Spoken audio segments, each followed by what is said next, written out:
Okay, there you go. Now, I guess we can start then. Let me just arrange some things and yeah. Okay, so today we are going to be discussing C++ basics and this is part 2. And our goal for today is to continue where we left off. Last time we discussed conditional statements. This time we are going to be discussing loops, right? So we are going to start with loops and then we are going to go over arrays. So we are going to go over arrays and then we'll be looking at functions, right? So we'll be going through loops, arrays and functions. No, Krishna, we are not discussing string today. I thought that, if we had a separate class for strings, that would be much better. So I'll be doing that sometime soon. Okay. Now, also string is pretty easy. Like if you know arrays, then string is very easy. Like at least basic things with strings are very easy. And we'll be discussing that in more detail in a separate class. Okay. So after functions, we have range of data types. So a lot of people were confused last time. And, I did mention that I'll discuss it next class. So here we are. So we'll be discussing the range of integer, long, stuff like that. And we are going to discuss headers and namespaces. So last time we saw the template, right? Last time our template was something like this. One second, let me zoom this in. So let me just show what we had last time for the hello world thing.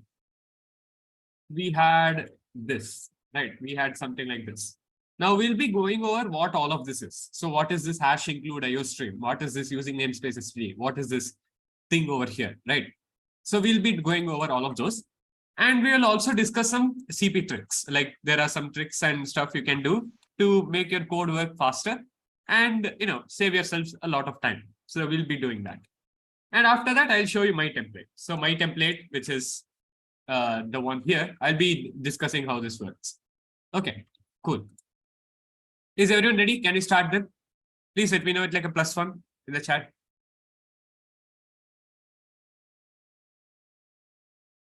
Okay, cool. Let's go. Okay, so the first thing we're going to be discussing is loops, right? So we are going to be discussing loops, and basically loops, as you can see from the name itself, is something that just repeats a block of code, right? Let us say that I have a value n, right? Let's say I have a value n equal to 1. Then let's say I want to increase it by 1, right? Let's say I want to increase it by 1 again and again and again. And I want to do this for 1,000 times, right? Now, how can I do this? Do we just add it one by one? No, right? Like, I mean, if you know maths, you'll just take +1,000. But the issue is, let's say you have it in a code. You have it in code like this. You have int n equal to 1. Then you want to take n plus plus. I guess we discussed what n plus plus does last time. So I won't be going over that. But if you do this for 1,000 times, is that a good code? It's not, right? This is not a good way to do something. So what we have is actually in C++, we have something called a loop. Now, this repeats a block of code again until some condition is satisfied. There are actually 3 types of loops. There are 3 types of loops as follows. There is for loop, there is while loop, and there is do while loop, right? So there are 3 types of loops. Now, basically, let's start with for loop. For loop is the most commonly used one. While loop is the next most commonly used one. And do while loop is very, very rarely used, right? Only for and while loop are very commonly used. Do while loop is extremely rare. Okay. Now, before we go over for loops, though, I'd like to define a few terms and stuff. So let me just do that. So first of all, we have something called an iteration. So let me just write that down. Okay. So we have something called an iteration. So it is iteration. And it is written as iter for short sometimes. And basically what this means is that one iteration means that it's one time the loop was executed, right? Let's say we have a loop, that we have some code over here, and the loop repeats this 100 times or something like that. Then first iteration means that the first time it was looping. Second iteration means that it's the second time this was executed. Third iteration means that it's the third time, right? And the 100th iteration means that it's the last time.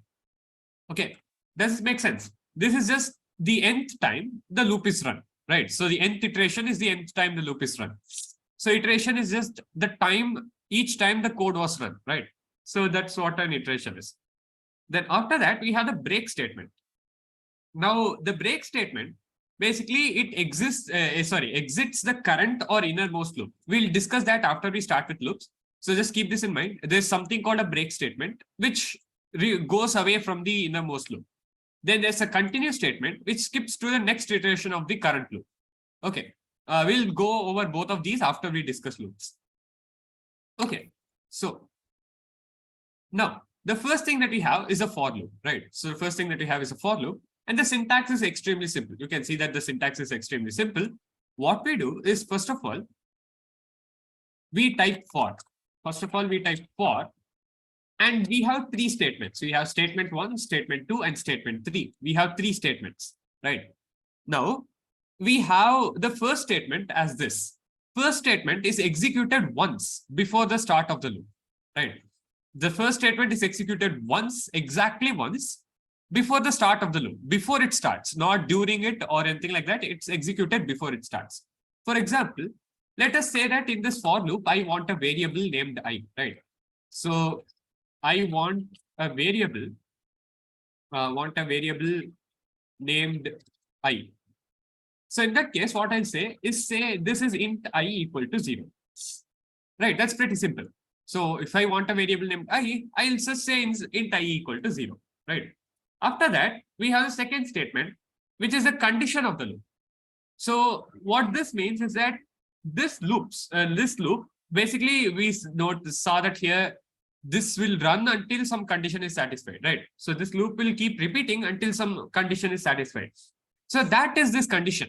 So this condition is when it stops, right? So if the condition is false, the loop stops. So over here, I can say int I equal to 0, which means that this is the initial run, right? Before it starts, I have I equal to 0. The next thing I have is something like I less than, let's say 10, right? So I want I equal to 0. So I am creating a variable named I equal to 0. I'm saying that if I is less than 10, keep repeating this loop, right? So if I is less than 10, keep repeating this. For example, let's say in some case I equal to 7, then it will keep running. Let's say I equal to 9, it will keep running. But when I equal to 10, it will stop, because 10 less than 10 is false, right? So I less than 10, it will be false. Now, the third statement that we have is executed after each iteration, which basically means that here, this third statement will be executed once after each iteration, which will mean that if I take something like I++, let's say, what this will do is, first of all, let's go over what this loop does. First, we have I equal to 0, right? We have I equal to 0. Then the next thing that we have is I less than 10 question mark, right? So what this means is that if this is true, then I'll keep going. If this is false, I'll stop. So this is executed exactly once. Let me just draw this in a different color. So I equal to 0 is executed exactly once. Then it checks whether I less than 10. Then it increases the value. Then it says I++, right? Now the value of I will be equal to what will be the value of I after this is over? Can someone tell me? After all of this is over, what will be the value of I? 1, exactly. So we had I equal to 0. This condition was checked. This was true, so I keep continuing. Then I take I++, which will make the value of I equal to 1, right? After that, well, notice that again, as I said, this is executed exactly once, right? Statement 1 is executed exactly once, and statement 2 is checked. So what I'll do is, after I do I++, I'll check the statement again. So after I do I++, I'll just check the statement again. And if it is true, I'll keep continuing. Now, after I increase once, it will be equal to 2, right? Okay, actually, let's say that in this loop, I is less than 5, right? Here, I'm just taking I less than 5 so that, it's simpler. Okay, so after this is done twice, I do it the third time. I do it a third time, and this will be 3. Then I do it a fourth time, and this will be 4, right? So basically, we started at I equal to 0. We did one iteration. This is the first iteration. Let me just draw a box. This is the first iteration. This is the second iteration. This is the third iteration. This is the fourth iteration, right? Now, what will happen if I increase it again? So now I is equal to 4. This is fine. So I less than 10 is, sorry, here again, it will be 5. I change that to 5. So this will all be 5.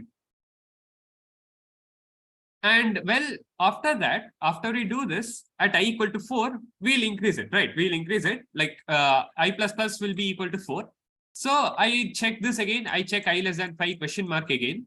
This is true. So I'll take I plus plus again. This will be equal to 5. And this is the 5th iteration, right? This is the 5th iteration. This is the first iteration, second, third, fourth, and 5th. Now, will this condition be true? If I loop this again, what will happen? Is this true?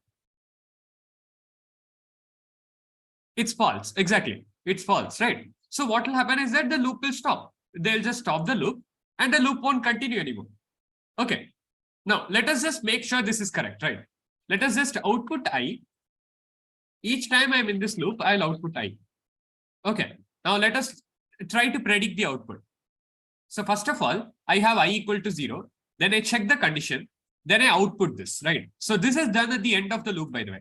So each time the loop ends, this is increased, right? So at the end of each iteration, the value will increase. So what I'm doing is basically, let me just write this over here. First, I have I equal to 0. Then I check condition. Then I check the condition. Then I perform whatever's in the loop. So do the loop, right? Do the loop. And after that, increase. This is what I'm basically doing. So I'm increasing after the loop is over. And notice that this will happen for 5 times, right? So this is the first iteration. There'll be another iteration, 4th iteration, and 5th iteration, right? So this will happen 5 times. So if I run this, let's see what happens.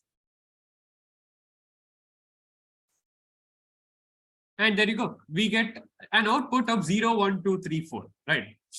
So here initially, since I'm doing the loop in here, after checking, this will be I equal to 0. This will be I equal to 1. This will be I equal to 2. This will be 3. This will be 4. And after I increase again, it will be 5. So when it is 5, I won't be outputting it, right? So basically what happens is that I go from 0 to 4. Now, if I say I less than or equal to 5, then let's see what happens. If I say I less than or equal to 5, then this loop, when I increase it next, I will be equal to 5. So when I check, it will take I less than or equal to 5. And since I is equal to 5, this statement is true, right? So since this statement is true, I will again do the loop and then I will again increase. Okay, now let's see if that is correct. So if that is the case, then I should also get an output of 5 at the end, right? So if I run this, let's see what happens. And there you go. I do get an output of 5 as well. Okay, is this clear to everyone? Any doubts at all? Anything here? Please let me know it like a +1 or -1 in the chat. If you have any doubts, you should let me know.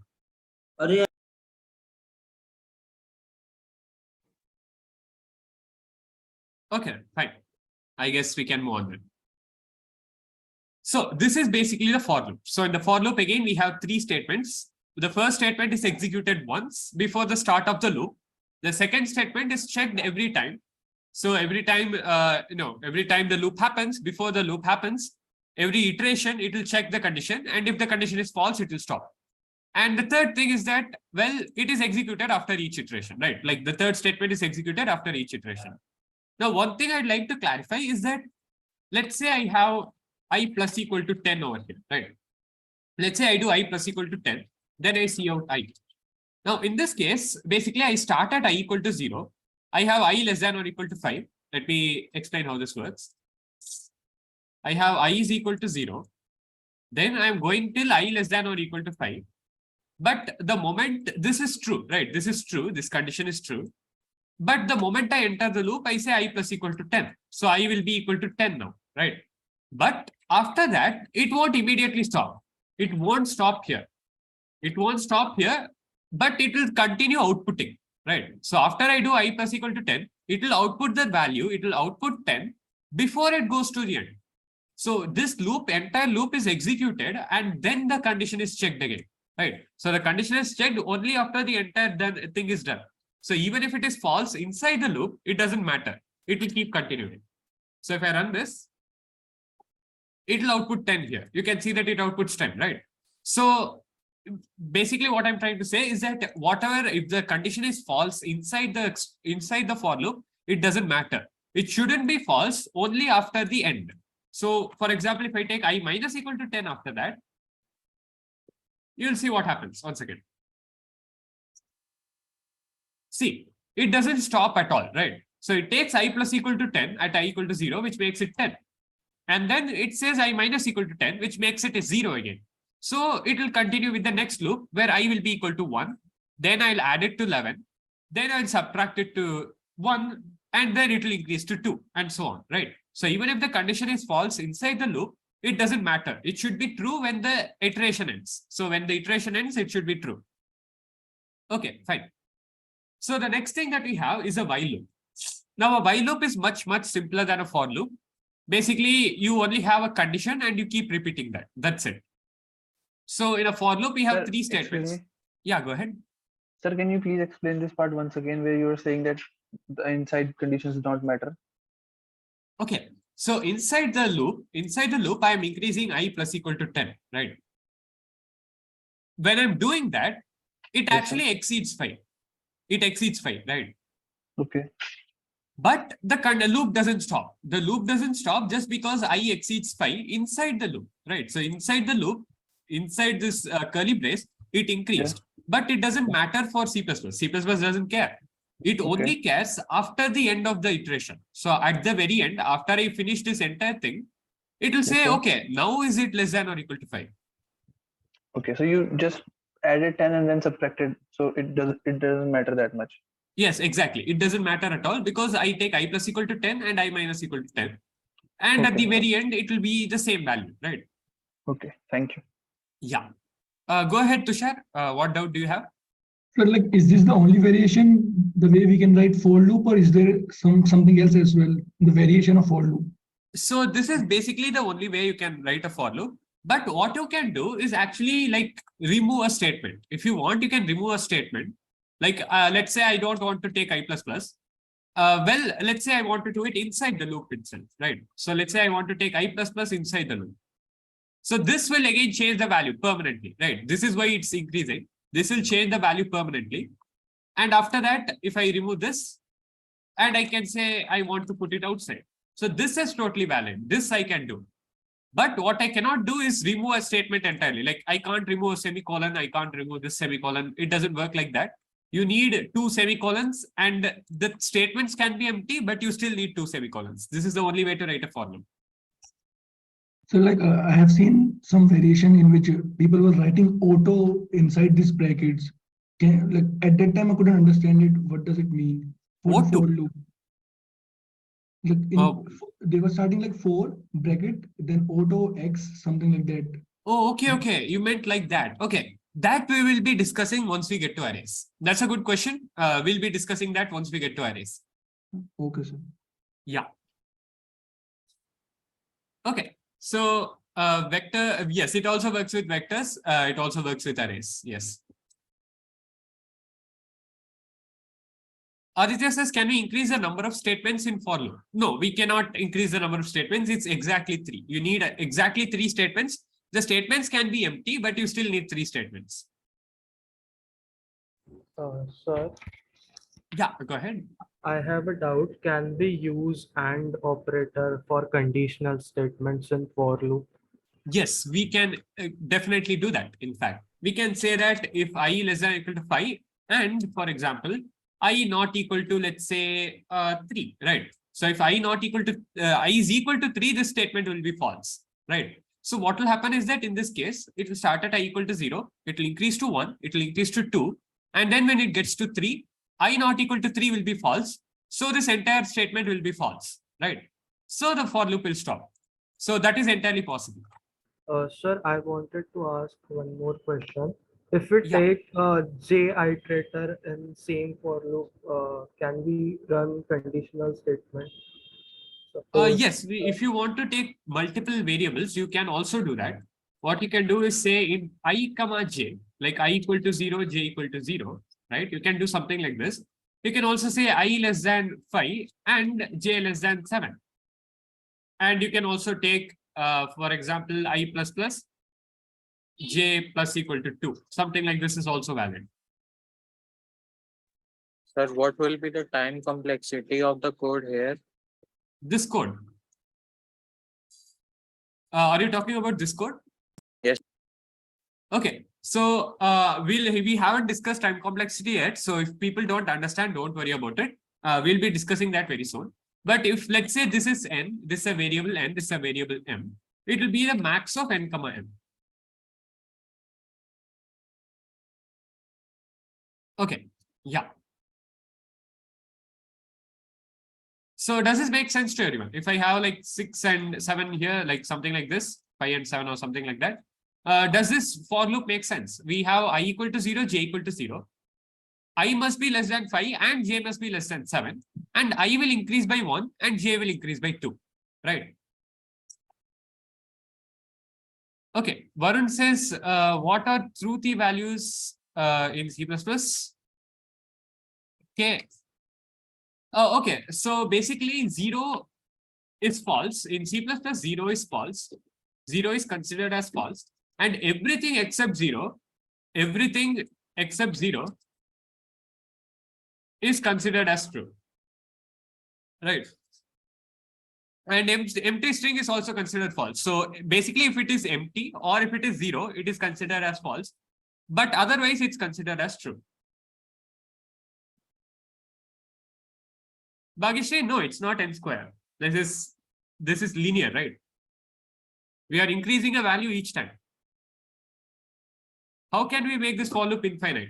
Okay, Tushar, what we can do to make a for loop infinite is pretty simple. You just don't give it a condition at all. That's it. And this will be infinite. If I run this, you'll see that it will keep running forever. And there you go. It is outputting 0 forever, right? So can we skip the conditional part where we compare i's value to make it infinite? Yeah, that is also possible. You can remove this and you can output I like this, and this will also be infinite. There you go.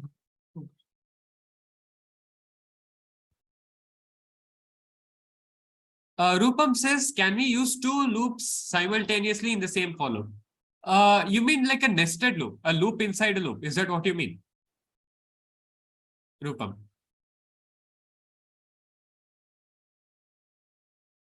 Okay. Yeah, we can in fact do that, Rupam. We will be able to do that. Okay, cool. I guess we can move on then. Okay, while loop again is pretty simple. There is nothing special about while loop. It's like for loop, except, I will show you the similarities. So let's say I have int I equal to 0. I say I must be less than 5. And here I'll output I. Sorry. And then I will say I plus plus. Right. So this is what I'm doing. And if I run this, you'll see that it also outputs 0 to 4.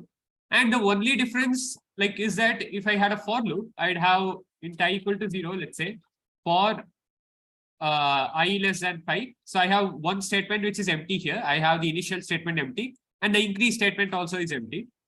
I'll say cout I, and I'll say I plus plus. Right? You can see that these two things are basically similar, right? I'll just make this j.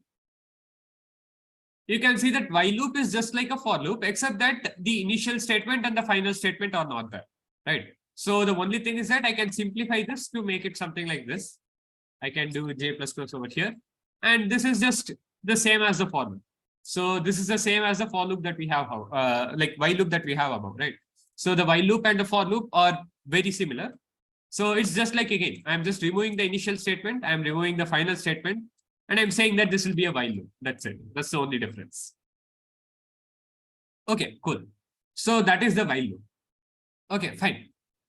Tusha says when to use for loop and when to use while loop. Generally, you will only be using a for loop. But let us say that inside the code, for some reason, you want to decrease a value sometimes, right? So let's say you have I plus plus, I plus plus, I plus plus generally, but you are doing I minus minus sometimes. In that case, it would be more preferable to use a while loop because, it would make things simpler, right? If you had a for loop that always increases, then it would get a bit weird to subtract later, right? So something like that. Let's say I have a for loop, but it depends entirely on the scenario and your idea. Like if you want to use a for loop, you can go ahead and do that. So yeah. Okay, let's say we have something like this, except that from time to time, instead of doing j plus plus, I want to do j minus minus, right? In that case, I can use a while loop. I can use a while loop and I can say that, well, I want j less than 5. And inside I would use a if statement to decrease or increase the value. So if j less than something or something like that, I'll do plus plus or I'll do minus minus, right? So it depends a lot on the scenario. Okay, Varun says, so C++ doesn't force us to use initialization as a part of the first loop, part of the for loop.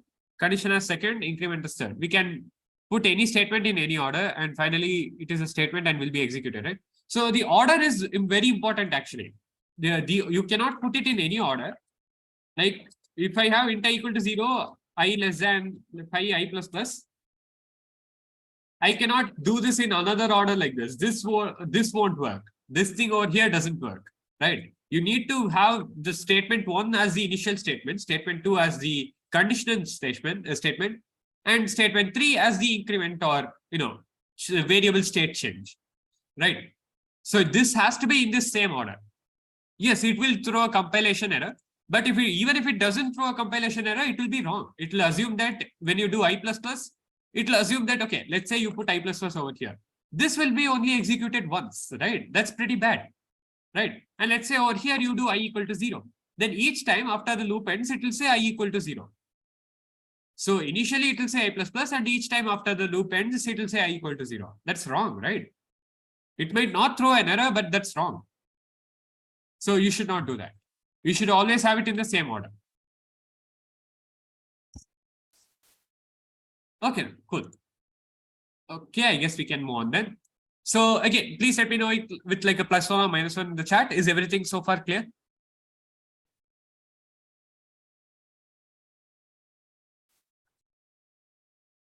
Okay, cool. I guess we can move on then. Okay. So, yeah. Okay. I guess we can continue. Now, the next thing that we are going to be discussing is arrays, right? So we are going to be discussing arrays next. So basically, if you have an array, well, array is just a collection of multiple items of the same data type. That's pretty simple.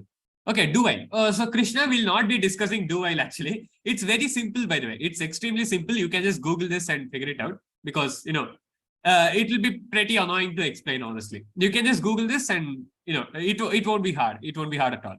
And you will never use do while. I promise you will never ever use do while. I have used do while maybe twice in my entire CP career. So yeah, don't worry about that too much. Okay, cool. Yes, Amit, that is correct. Okay, so again, arrays are just a collection of multiple items of the same data type. So what does this actually mean, right?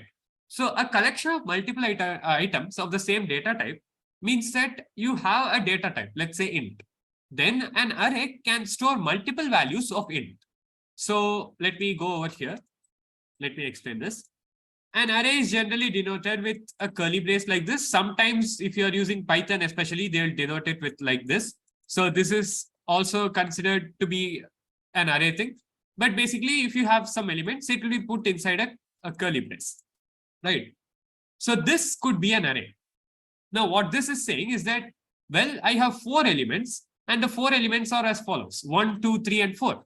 So instead of 1, 2, 3, and 4, I can also have maybe 7, 3, 9, and 22. This is also fine, right? I can have any values and I can also have like as many values as I want. Let's say I want 10, 11, 13, 17, and 23. This is also completely fine, right? But you need to have a fixed number of values. You always need to have a fixed number of values. So let us say you want to have 5 values, then you will exactly have 5 values. Let's say you want to have 10 values, then you will exactly have 10 values, right? So basically, first of all, arrays are ordered. So basically what that means is that arrays don't randomly change their order, right? So let's say I have 10, 11, 13, 17, and 23. It won't randomly swap 2 values. It won't say, well, I want 13 and then I want 11. It won't randomly change the order like this. It will always stay in the same order. So if you put 10 at 10 first, it will stay at 10, right? If you put 11 next, it will stay there. You can manually change the values if you want. You can say, well, I want to swap 11 and 13. and you can change the value if you want, right? But the array itself won't do anything without you manually changing it, right? So unless it is changed, it won't change itself, basically. So it is ordered straight to, like, from the beginning to the end. It is just ordered straightly. Okay. Now the second thing is that the size of an array cannot be changed. Unfortunately, the size of an array cannot be changed at all. You'd have to be stuck with the same value of the same size that you took. Okay, so let us say that I have n equal to 10 or something like that. Okay, actually, let me start with a normal array. Let's say I have an array with 10 elements, and I can say that this will be equal to, in curly braces again, 1, 2, 3, 4, 5, let's say, then I want 2, 3, 4, 5, 6. Now, C out, let's say a of 0. Okay, now I'll output a of 1, and I'll also output a of 2. So this is how we access a value. To access the first value, you take a of 0. Do keep this in mind. Arrays are ordered from starting, the indices start from 0. It doesn't start from 1. 0 means the first element, 1 means the second element.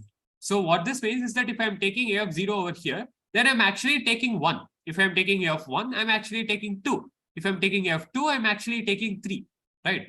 So let's say I'm taking a of 7 here. Let's say I'm taking a of 7. So this is 0, this is 1, this is 2, 3, 4, 5, 6, and 7. So a of 7 will be equal to 4, right? Let me just comment this and add that. So we have 0, 1, 2, 3, 4, 5, 6, 7, 8, and 9. So the 0th index is the first element. Third index is the fourth element, right? So if I run this, we should get 0. For 0, we have 1, that is correct. For a of 1, we have 2, which is also correct. And for a of 7, we have 4, which is also correct, right? So this is how the values are taken. So if I want the first value, I take a and I put this operator, bracket operator, and then I say 0. Now, one thing to note is that we can in fact change the values of the array. We can say a of 0 is equal to 7, for example, or let's say I just take this as to be equal to 9. Now what happens is that a of 0 initially, which was 1, will now become a 9, right? So let me just output this initially. Let me duplicate this and let me also paste it here.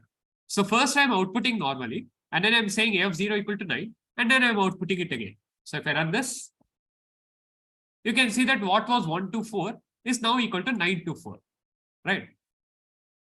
Okay, Rupam says, can you also explain what a jagged array is? I have no idea what a jagged array is. Sorry, Rupam.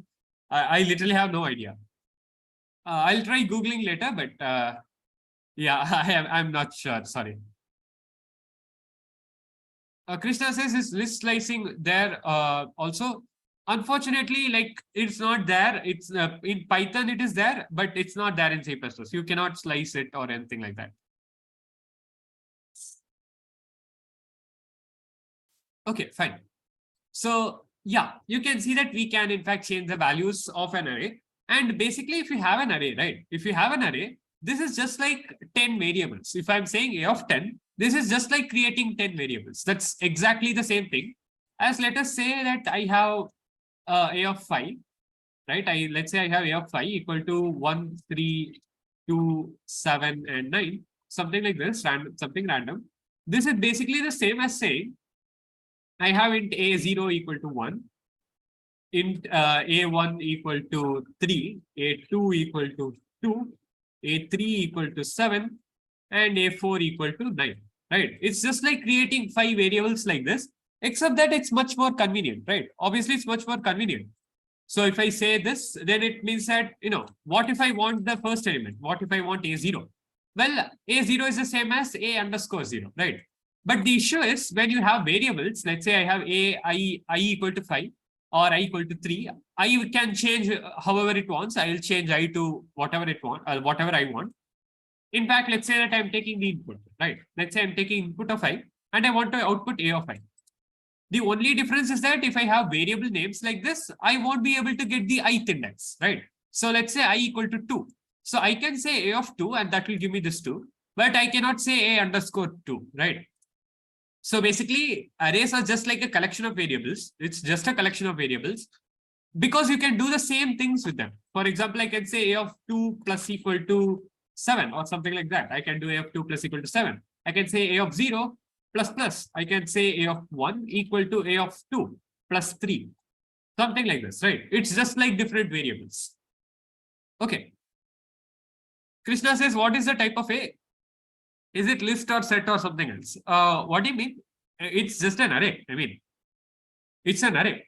It's to create an array, you do this operator. You do put this bracket operator and you put 5 inside that, and that will create the array. And you can say int A of 5. So that will int is the type. So each of the 5 elements will be an integer, Krishna. Okay. Yeah, so this is basically all there is to an array, right? So an array is a collection of multiple items of the same data type. Now, let us say that I want to take input of an array, right? Let's say I have int n, scene n. So I am taking input of n. Then I have int A of n. Now, I say okay, how do I take input? Like, okay, this can be a nice exercise. Try taking the input of the all the values of the array. Can someone try doing that? How would I take the input? Use the for loop till I less than n. Yes, exactly. So I'll start with for loop int I equal to 0. I'll start at 0 because I want to take index 0 as the first input, right? So I'll take I less than n, I plus plus.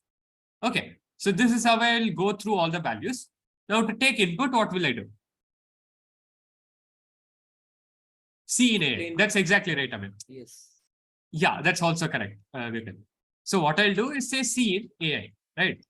So I'll do C in AI. And again, as I said, we will treat variables, we'll treat array indices as the exact same as variables, right? So this is just like a variable. I can take input as well. Okay. Now that's it. That's all I have to do in order to take input of an array. Now let us say I want to output the array. Now I'll create another for loop just like that.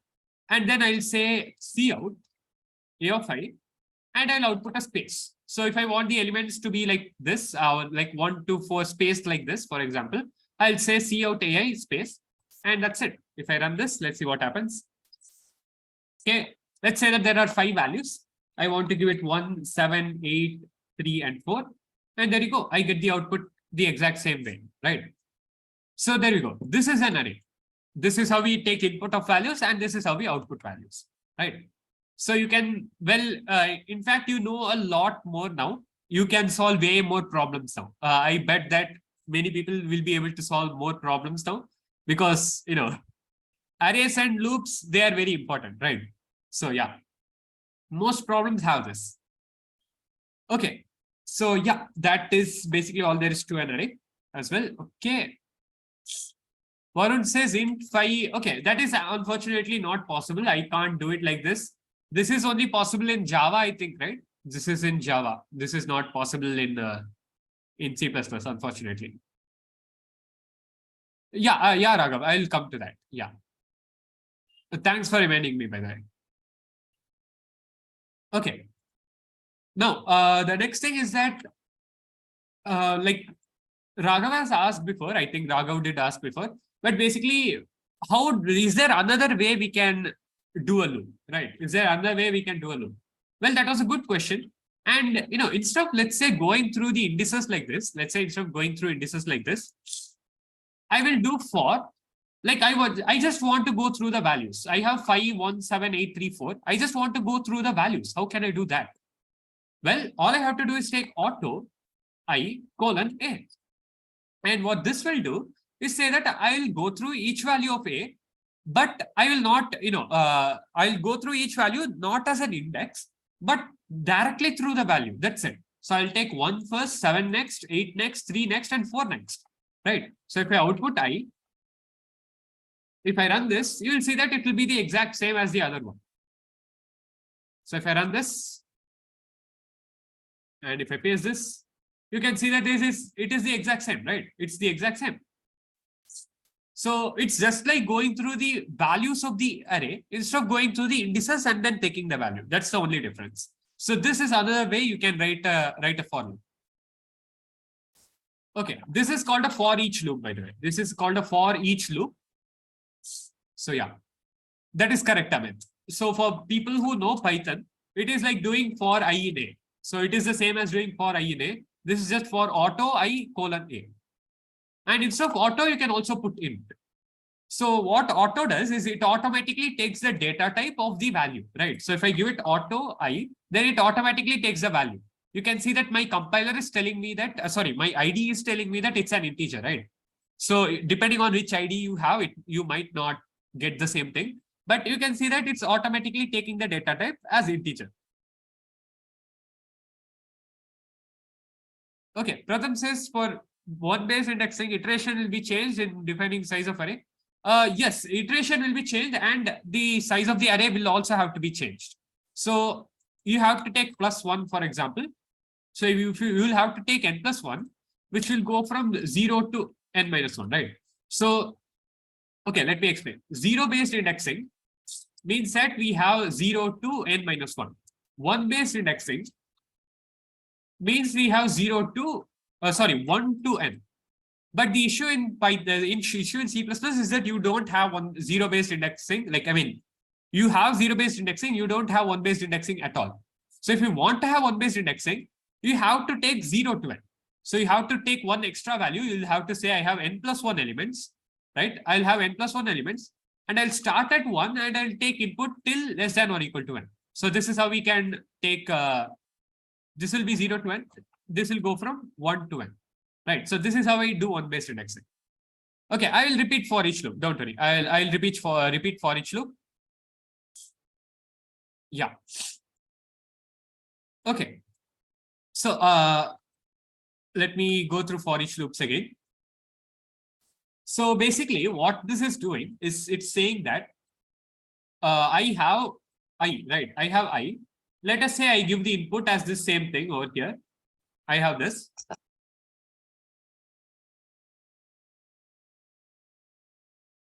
Okay, so what will happen is that I will say, first I'll be equal to 1.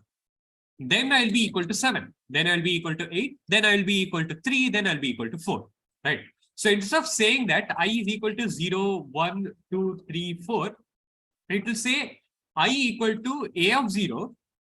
Sorry, it will be equal to A of 0, A of 1 directly. It will directly go through these values, B of 2, A of 3, and A of 4. Right? So I'm just directly going through the values of this. So I'm not taking, notice that I'm not taking A of I like I did before. Okay, let me show the other loop as well. So the other loop will be int I equal to 0, I less than n, I plus plus, right? And what I'll say is, well, C out AI, right? This is what I did. So I went from 0 to n and I outputted AI, right? So instead what I'm doing is auto I colon A, which will take all the values and then it will take I directly, right? Like it will take the value directly. So if I run this, let me also say this is C out. This is normal for loop. And then let's say this is auto for loop. So this is for each loop. And let me also output endl here. And if I run this, oh, 1 second, sorry, I missed the semicolons. Okay, so let's say I take 5, 1, 7, 8, 3, and 4. And there you go. So the normal for loop and the for each loop have the exact same output, right? And the auto over here, what auto does is it automatically takes the data type. So it knows that A is an integer array. So it automatically takes the value of integer. So auto I will say that I is automatically an integer. So if I take int I, that will also work the same way. So if I input the same thing, it will also work the same way, right? So there you go. So Arup says, so in for each a value get automatically auto takes the data type of A and puts it to I. So if I take auto I colon A, it says A has an integer data type, right? So A is an integer data type. So it will take auto I, meaning that I will be also integer. Neeraj says auto and I is also correct, right? Yes, it is correct, but I won't be discussing that today because it's a bit advanced. So value of I and data type of A. So value I is also from the array, right? So Arup, basically, it is saying I is a variable that is equal to that X value depending on which value I am in. it says I is equal to that value, right? Okay, so let me explain here. If I have I is equal to 0, right? So let's say I have I is equal to 0. This is in a normal form. Then I'm saying that output A of I. So what I'm doing here is saying that I is equal to directly A0, right? I'm saying that I is equal to directly A0. And auto basically says, okay, A0 is an integer. So I is clearly also an integer, right? So here it says int I is equal to A1, right? A1 is clearly an integer. So int I will also be the correct thing, right? Raghav, unfortunately, we cannot skip auto. Like you can't do this. You will not be able to do this, unfortunately. But yes, you do need the auto. What does :int mean? Okay, this is by my compiler, by the way. This is by my compiler. Don't worry about this :int. Like what's actually happening if I comment this is what it's happening. This is what it's doing. But my compiler automatically helps me understand which value this is. Right. So if I do auto I : A, this automatically says that it's an integer. So Krishna, that is not related to, like, this is my IDE. It's not related to C++. Okay, Num says, can we initialize array using for each loop? You can do that, but I won't be explaining that. I'm sorry. Like it does need you to know references and all of that stuff. So maybe on a later day. Okay, Raghav says, just now you said even if you don't use auto, things will work. So if you don't use auto, you need to put an int, right? So if you don't use auto, you need to put an int. You don't need auto, but you need something else. Like you need the proper data type name. What's your ID? Like my ID is CLAN.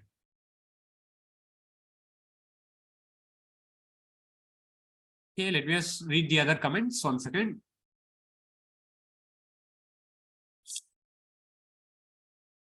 Okay, so if A is string, then I should write I : string, or no, Krishna, you don't need to write I : int. You don't need to write this. Like, see, I'll just temporarily disable this. 1 second. Let me just apply this. Okay, that did not. Okay, 1 second. Let me just show you how it happens. Okay, it's not going away apparently. Okay, let me just comment this out, right? Let me comment this out and show you. 1 second. See, this is what I'm writing. The :int, this thing does not exist. This is by my IDE. The :int is written by my IDE, Krishna. This is what I'm writing. I'm writing for auto I : A. This is all I'm writing. So you will see that again. If I write for auto I : A, you can see that it is being added later, right? This is being added later. Yeah, okay.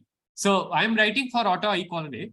So if this was a string array, let's say this was a string array, then I would say string I : A, right? I can write auto I : A, that also works, but I can also write string I : A. That's totally fine as well. Okay.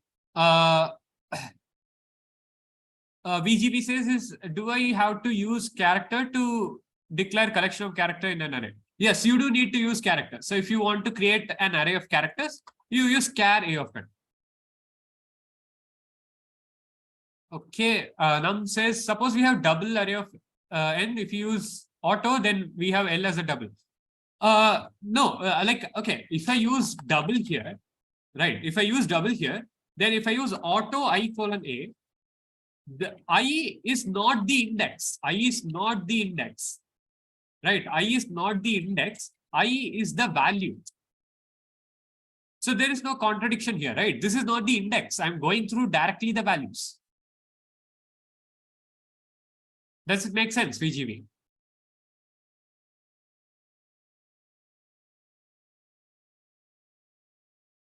Okay, yeah. So I is not the index, it is directly the value. So we don't have to like think whether the index can be double or not. Index cannot be double, but I'm not going through the index. So there's no contradiction. This will be the same thing, right? This will be like I = 0, I less than n. So if there was a double, I'll take the index as an integer here and I'm outputting AI. But here I'm not taking the index, I'm directly taking the values. Okay. For the first time, IntelliSense is confusing people instead of helping. Yes, Amit. Yes, that is. I did not expect it. Like I did not see this coming. I should have it turned off from the next time. Yeah, that is true.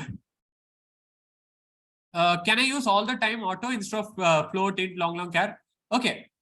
This is actually not possible if you don't know anything about it. For example, I cannot say auto n c in n, right? So auto n c in n does not work. I cannot say auto I. I cannot say auto I and then I equal to 0. Even this does not work.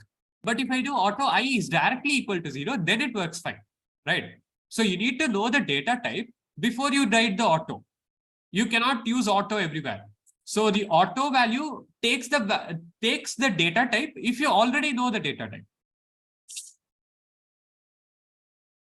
Okay. Arup says, so in summary, I'll need to specify data type during array initialization, then auto will deal with for each in output. Exactly. That's exactly right. Okay. Can you take input using auto? You can do that again, but I will not be explaining that, Pradyumna, because you need to know references. And it will be a very long, it will take too long to explain references and stuff. Okay, Mritika, which part of auto should I explain? I can't understand the purpose of this auto. I mean, what is the purpose of using So an auto? basically, it is not very necessary. If you really want, you can say each time, let's say you have a double array, then you can just type double I colon A, right? You can do this. This is totally fine. Let's say you have a string array, then you can say string I colon A. This is also fine. If you have an int array, you can use int I colon A. But each time you don't have to, if you use auto, you don't have to worry about it. You don't have to worry which one is which, right? So you can just close your eyes and you can just say for auto I colon A, right? You don't have to see the array data type each time in order to use that particular array. Okay. So Okay. yeah, that is basically the purpose of auto. It just makes things simpler. Auto is a reference keyword? Yes, I'm pretty sure, yeah. It's a keyword.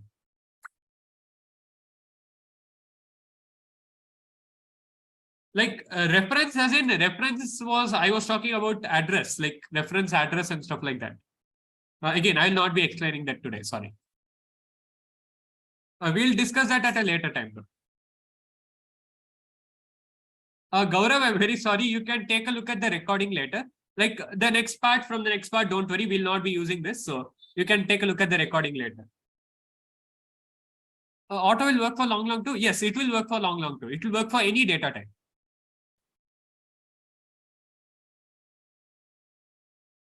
Okay, I'll wait for a minute. If anyone has any doubts, please do let me know. Okay, Swapnil says, sir, I can say I is the value of the array and A is the array name. Yes, I is the value of the array. So I is in fact going through each value of the array and A is the name of the array. Yes, that's exactly right.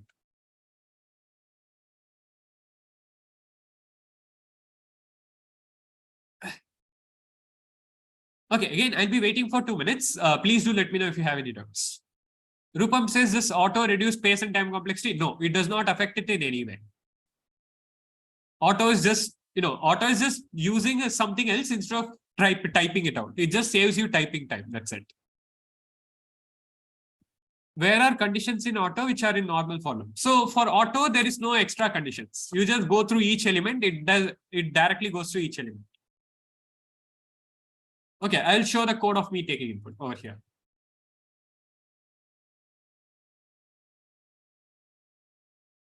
So Krishna, this is the code where I'm taking input.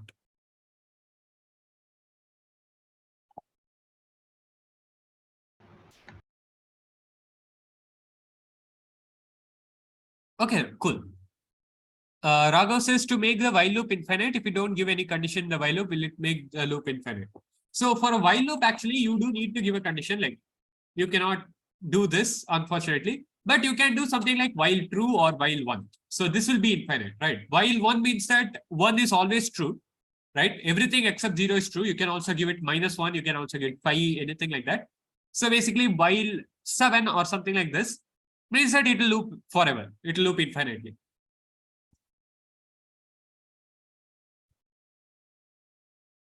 Okay. Swapnil says, can we fetch the specific value through auto? You cannot fetch a specific index. You cannot get the index from the auto. So that is not possible, Raghav. Oh, sorry, I mean, Swapnil asked that. Sorry, Swapnil, that's not possible. Okay, Arup says, so double array has int I value. So auto makes I double in output. Double does not have int I value. What do you mean? Double has double, right? I mean, auto automatically takes double here. Krishna will discuss float and double later. In for loop int I. Okay, so this is for the index. This is for the index. Index is always integer. This is for the for each loop. This is the value. Can be any data type. This is the index, this is the value. So this is the index. I'm going through the index and then I'm taking A of I, right? So here I'm directly going through A of I. So instead of saying that take 0, 0th value, 1 first value, 2 second value, and so on. Instead of doing that, I'm saying take 10, 13, 11, 17, and 23 directly, right? So that's the only difference. So that's the only difference here.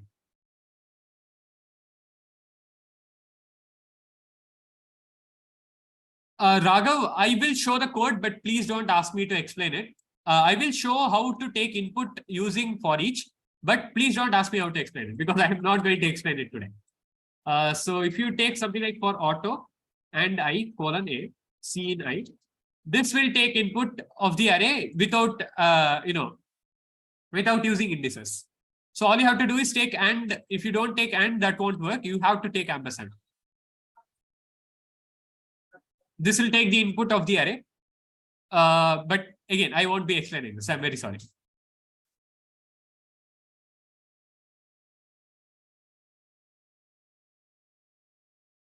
Sir, for printing the output, at that time we don't need ampersand I.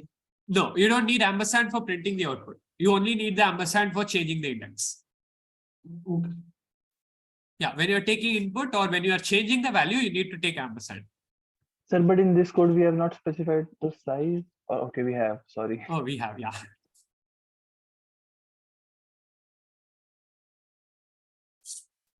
Okay, cool. Yeah. Any doubts so far? Anything at all? Please let me know it like a +1 or -1. If you have any doubts, please do let me know, by the way. What is this handle? I will not be explaining this, Sarup, but it is again a reference variable. So if you want to see, you can Google reference address in C++. Just try Googling this, but I'll not be discussing this in today's class. So we don't have to initialize I for this. It will auto initialize it. Yes, it will automatically initialize. So auto, if you have A, if you know the data type of A, auto will automatically figure out the data type. And you need to know the data type of A, right? You cannot create an array without knowing the data type.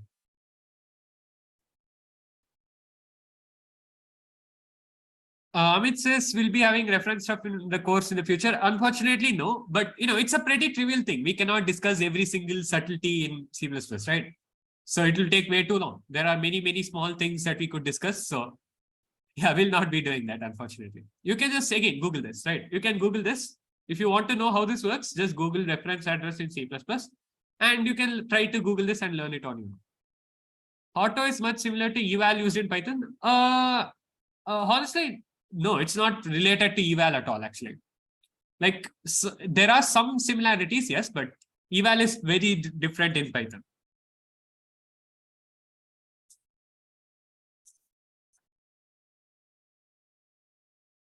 Okay, cool.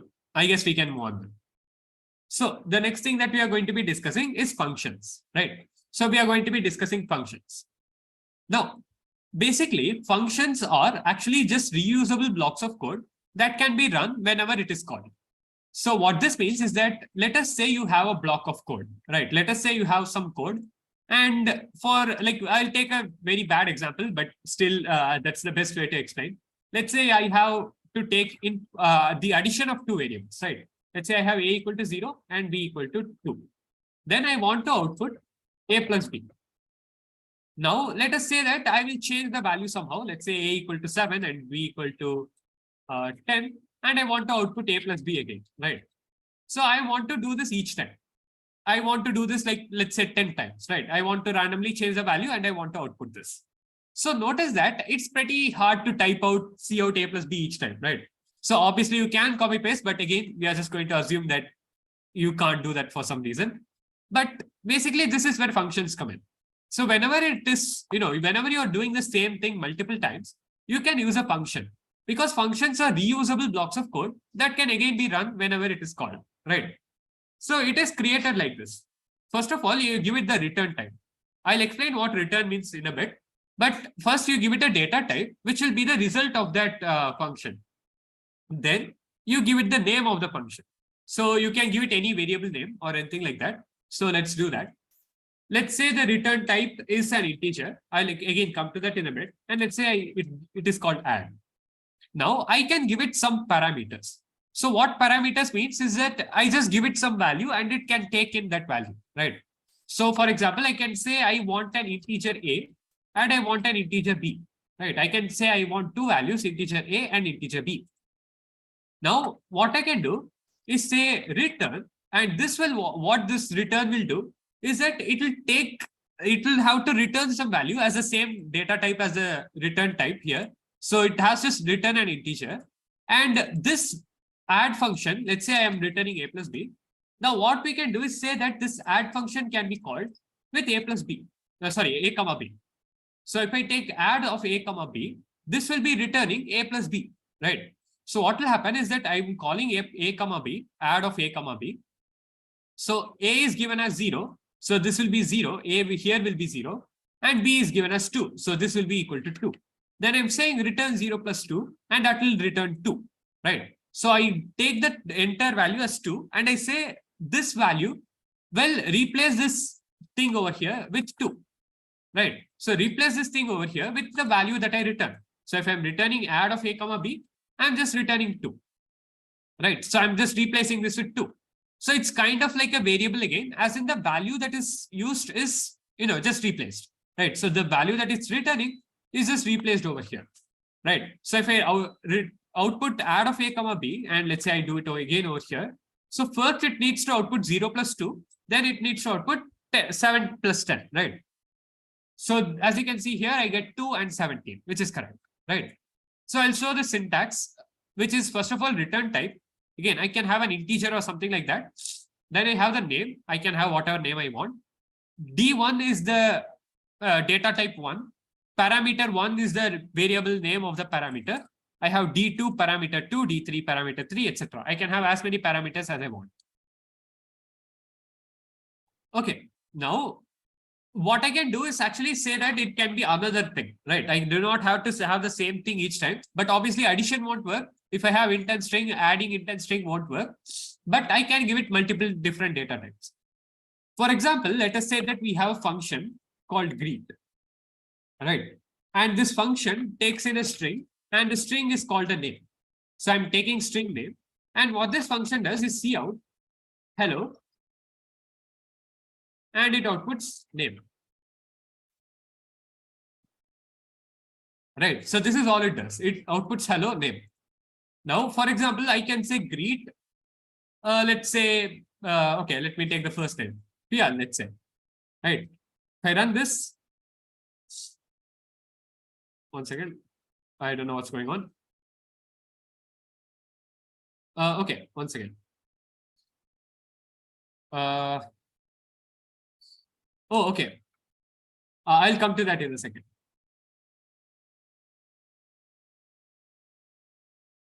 Yeah, there you go. Okay, so first of all, you need to keep in mind that if you are not returning anything, right? If you are not returning anything, you need to keep the data type as void. So you have the return type, right? So the return type, if you are not returning anything, should be void. So basically the reason is that the C++ compiler needs to know whether you are returning something or not. And if you put a data type like in, and you are asked to return, like it's expecting a return value. Let us say I do something like see out this, right? Let's say this is just empty for a second. let's say I'm outputting nothing, right? This is returning nothing. So what is C++ supposed to output? It doesn't know, right? It doesn't know what it's supposed to output. So what C++ does is it says, okay, this will be a runtime error, right? So it doesn't know what it should be. So it is undefined behavior. So, and it doesn't work properly. Okay. So whenever you are not going to return something, make sure that it is void. Okay. So void basically means that I'm not returning anything. Okay, let's say I greet PL now. You can see that it does this. Let's say, let me take another name, my name, in fact. If I do this, again, it works fine, right? Now I can take multiple parameters as well. I can say greeting type. And I can say comma string name. So, and I can say here instead of hello, I can also have hi maybe, right? So I'll say greet type space name. And at the very end, I'll output an exclamation mark. So if I run this, I'll say something like hi, and this will also work fine. So I can see that it's outputs hi, Srivat's exclamation mark. Now I can have howdy or something like that. This will also work fine. And I can also have hello if I want. Okay, there you go. Okay, is this clear to everyone? Are functions clear? Does this make sense to everyone? Sir, one doubt, sir. Yeah, go ahead. So in the function, you are defining two attributes like string greet type and string name. But Yes. in the main function, like int main, we are passing only one attribute, that is, let's for example say Srivat. So it will be assigning this value to greet type or to name, or will it Okay, work? so if you input hello first, then it will be in order, right? If you give it Srivat's comma hello, then hello will like Srivat's will go to greet type. Name will go to hello, right? Like it depends on the order. If I give it hello first, hello will be taken as greet type. If I give it Srivat's next, name will be taken as that thing, right? So if I do it the other way around, you can see that it will be opposite. You'll see that this is Srivat's hello, right? So like, will it work if we only pass one? No, if you only pass one thing, that will be an error actually. If you only pass one thing, you can see that it says we need at least two values. Okay, sir. Yeah. Okay. Gaurav, what do you mean by another example? Like which part do you want me to take another example of?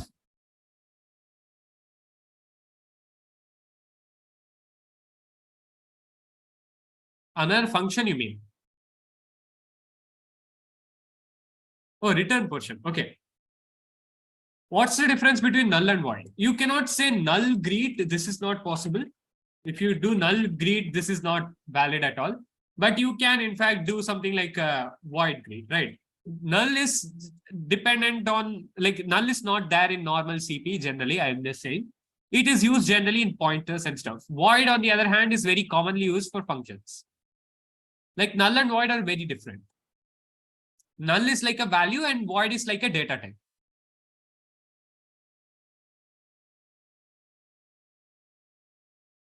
Okay, yeah. So that's, I think, the best way to put it. Null is a value. So for people who don't know, again, don't worry about this, but void is data type. Okay. Now let me take the return data type and I'll do some other examples. Let us say that I have int A, int B, and int C, and I want to see which one is the largest, right? So let's say I want to take max C. Okay, let's say I have 4 values. Then I will say int max value is equal to A. Then I'll say if B is greater than max value, I'll say max value equal to B. And then I'll repeat for C. And then I'll repeat for D. And then at the very end, I'll return max value, right? So if I do something like this, then I can say output maxi of 1, 3, 4, 2. And this should output 4, right? So what I'm doing is saying that I'll take 4 values. I'll take 4 values A, B, C, D. So 1, 3, 4, 2 in this case. And then I'll say that I'm taking, the maximum. Okay, I'll be back in 1 second.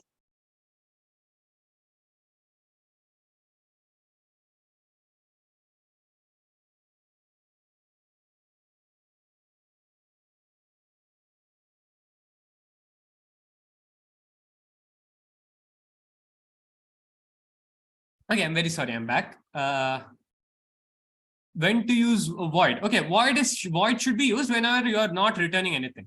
Exactly, Vipin. You are right. When we are not returning anything, we need to return void. I mean, we need to use void. Okay, cool. Yeah. Okay, I'll just wait for a minute. If anyone has any doubts, please do let me know.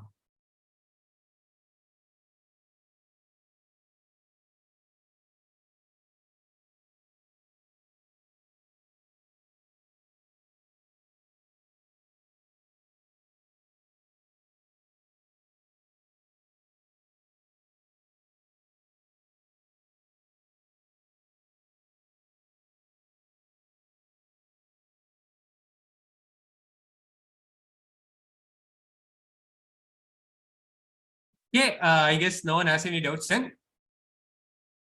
Okay. Raghav says how to default in function attributes. So first of all, it's called parameters generally. It's not called attributes, by the way. I'm just saying that. What you can do is say that, well, if you want to have a default value, you can say d equal to 5, right? So what this does is it says d will be 5 by default. If I give it a value, it will change. But if I don't give it a value, it will stay the same, right? Like if I don't give it a value, it will be equal to 5. If I give it a value though, like 2, then it will be changed to 2. Now, the thing though is that you cannot say b equal to 4 over here. Like this will be an error because A, B, like C, B has a default value, C does not have a default value, right? So if you have a default value, then all the values after that must also have a default value. So if you have B equal to 4, then C must also have a default value. So in this case, what will happen is that if I give it only 1, A will be equal to 1. Now, if I give it 3, then B will be equal to 3. C will be equal to 8 and D will be equal to 5. But if I give 5 here, then C will change to 5. Then after that, at the very end, if I give it 2, then D will be equal to 2. So this is how default values work. So if you don't give it a value, it stays the same. So yeah. Can I give C equal to B as a default value? No, that's not possible. You cannot say C equal to B or anything like that.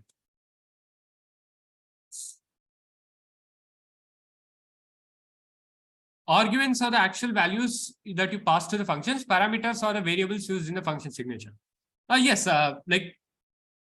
Okay, yeah, that's okay. Did I make a mistake somewhere? If I did, I'm very sorry.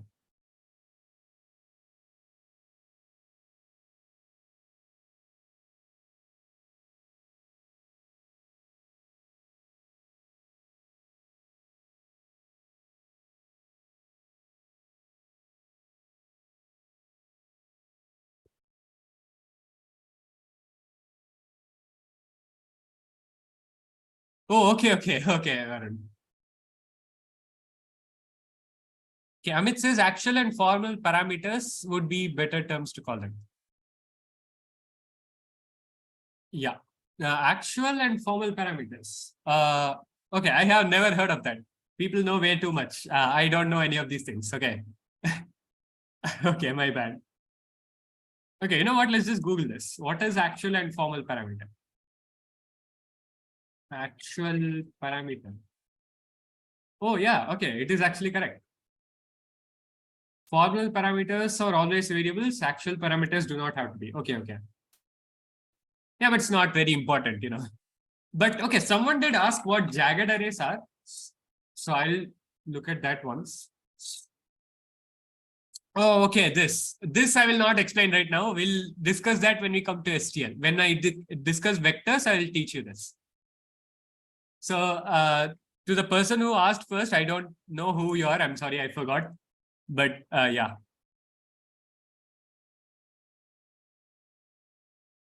Yeah, Amit, that is true. They do in fact only teach theoretical stuff in college. So the names matter way lesser than, you know, knowing how they work. So, but yeah, unfortunately, that's college for you. So don't worry, I'll be stuck in that next year. So yeah. Okay, fine. Yeah. So is everything so far clear? Please let me know it like a +1 or -1 in the chat. If there are any doubts, you should let me know right now, because we'll be continuing on very soon. Okay, cool. I guess it's clear to everyone then. Okay, so the next thing we are going to be discussing is the range of data types, right? So the next thing we are going to be discussing is the range of data types. And basically this is pretty simple. Okay, let me just remove this.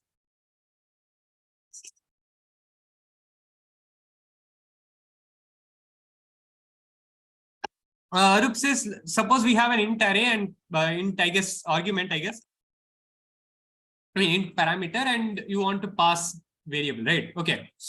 Okay, let's see what happens. It will actually take the value. Let's say I'm just creating random function f. That's a good question, Arup. If I output a and I say f of, let's say, 5.5, right? So what will happen is that if I take void, if I run this, what will happen is that this will be truncated. So if I give it 5.5, you can see that I only get 5, right? So I have void f int a. Then if I give it 5.5, it will just take 5. It's like taking int 5.5 like this, right? So I'm converting this 5.5 to an integer and then I'm passing it through, right? I'm doing the same thing here, except that it does it for me. I don't do it manually, it does it for me, right? Yes, exactly. Usual rules of typecasting will be followed. Implicit typecasting. Yes. Okay. So getting back to the limits thing. Let's say I see out int max. This will be the maximum value possible for an integer, by the way. Okay. These are like, there are things built in into C++, like int max. You also have int min. This will all output. These are all built in, by the way. Again, this will all output the maximum, minimum value, etc. Right. So what this means is that integers have a limit. So you can see that there is this limit over here. It says it gives me some number and it also gives me another number. Let's see what this means. Let's say I take int I equal to this number, right? Let's say I take I equal to this number and then I output I. And if I run this, you can see that it works fine, right? But if I take I plus 1, let's see what happens. You can see that this has overflowed. So what just happened is that basically I have the maximum value. So I have the maximum value. If I take plus 1, well, I go to the minimum value. So this is basically how it works. If I take the maximum value and then I take plus 1, it goes to the minimum value. So it's like a circle. I start at 0. I go through till max. Then I say keep going, like keep increasing until min. And after that, it will keep increasing till 0 and then the cycle continues, right? So basically, if I take 0 and I keep increasing it, at some point I'll reach max. If I take max plus 1, it will become min, right? So max plus 1 will be min. So if I take min plus 1, min plus 2, min plus 3, and so on, until I take, until I get to 0, right? Because min is a negative value. And if I take a negative value plus, if I take negative value, let's say, plus some x, then this will increase, right? So this will increase, this negative value will increase until 0, right? So I'll increase this until 0, after which the cycle will continue. So basically integers are ordered like this. They are like circular. And what happens is that, okay, I will repeat this, don't worry. So if I have the maximum value and then I take plus 1, this will be equal to the minimum value, right? So let us just, for simplicity's sake, let's say that max is equal to 7, right? And min is equal to negative 8. So what will happen is that I have 0, then I have 1, 2, 3, 4, 5, 6. And after 7, well, I don't go to, like, what happens is that I go to negative 8. I go to negative 8, which is on this other side, right? So I have 0, 1, 2, 3, 4, 5, 6, 7. And then I go to negative 8 over here. Then I go to negative 7. So if I keep taking plus 1, this will go to negative 6, this will go to negative 5, negative 4, negative 3, negative 2, negative 1, and then we go to 0, right? So I go to 0, from 0 I go to 1, from 1 I go to 2, 3, 4, 5, 6, and 7, and when I increase again, I go back to 8, and then it increases to negative 7, negative 6, negative 5, negative 4, negative 3, and so on until it comes back to a 0, right? So this is basically circular, right? This is basically a cycle. This is circular. So this is how it works. First of all, the value is actually equal to, the maximum value is equal to 2 to the power of 31 minus 1 for integer. This is what happens when I add 1. Yes, Akash. Okay, so for integer, the max value is 2 to the power of 31 minus 1, which is just, negative 21474, this thing, right? So negative, like 2 to the power of 31 minus 1. Now the min value is equal to negative 2 to the power of 31. So basically the range is, this is the range. It's negative 2 to the power of 31 till 2 to the power of 31 exclusive, right? So I'm not including this value. If I have a parenthesis, then I'm not including the value, right? Similarly, I have negative 2 to the power of 31, or I can also say 2 to the power of 31 minus 1, both inclusive. So these both of these are valid ranges. So yeah. Is it same for other values? Akash, basically, if you add, something other than 2, it will just be like, something other than 1. Let's say you are adding 2, then that just means that you are jumping by 2 each time. That's the only difference. So I'll take plus 2, plus 2, plus 2, and when I take plus 2 again, it will go from 7 to negative 8. So directly from 6, I'll go to negative 8, negative 6, negative 4, negative 2, 0, and so on, right?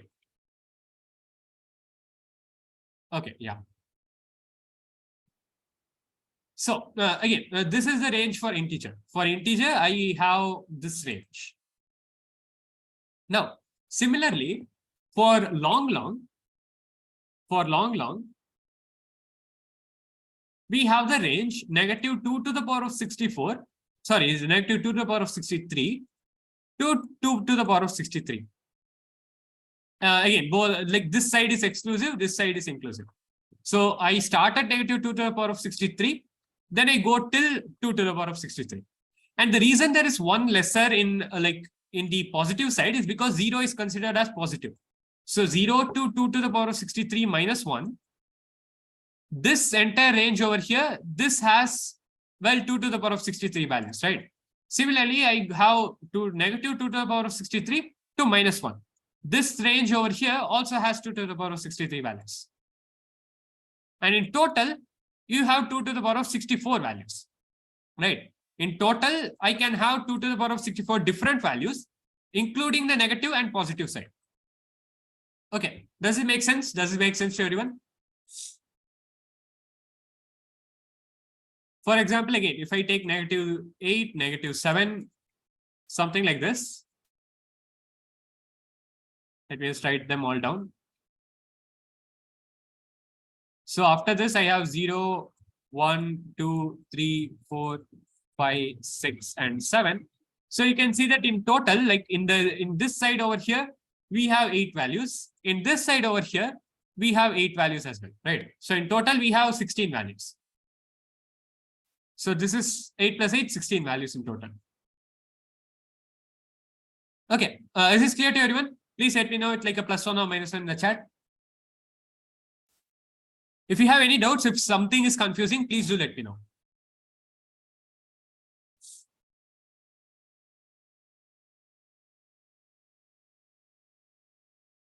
Again, if you have any doubts at all, do let me know. Okay, fine. Yeah, I'll just output this. And then one second. So we had int max. I'll also output L long max, which is the long max value.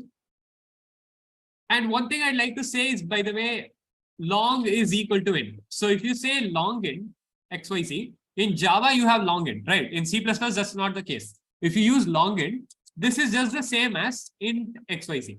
So yeah, don't use long int. Always use long or int. Never use long int. Is there any data type which is more than 2 to the power of 31 and less than 2 to the power of 63? No, unfortunately, no num. It's always it's int long or something like that. So there's nothing in between, unfortunately.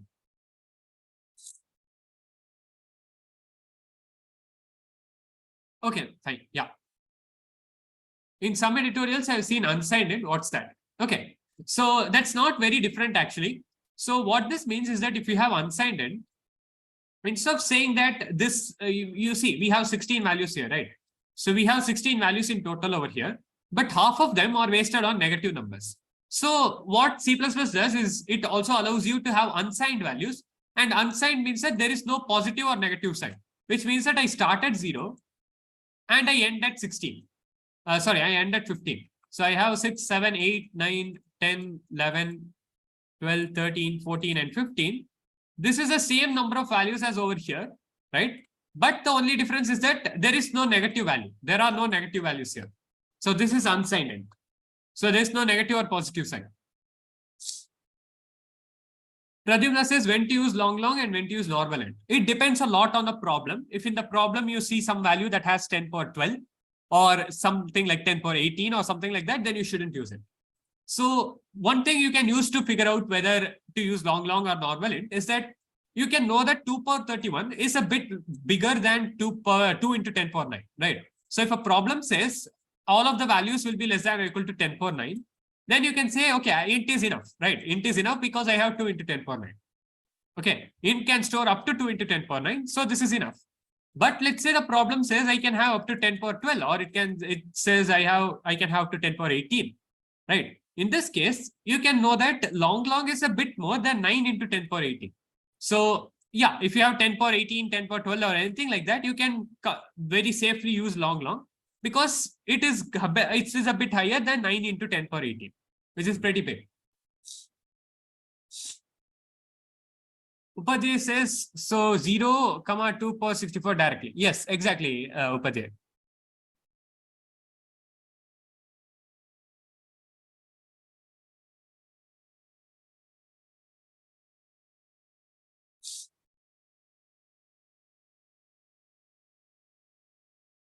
Okay, yeah.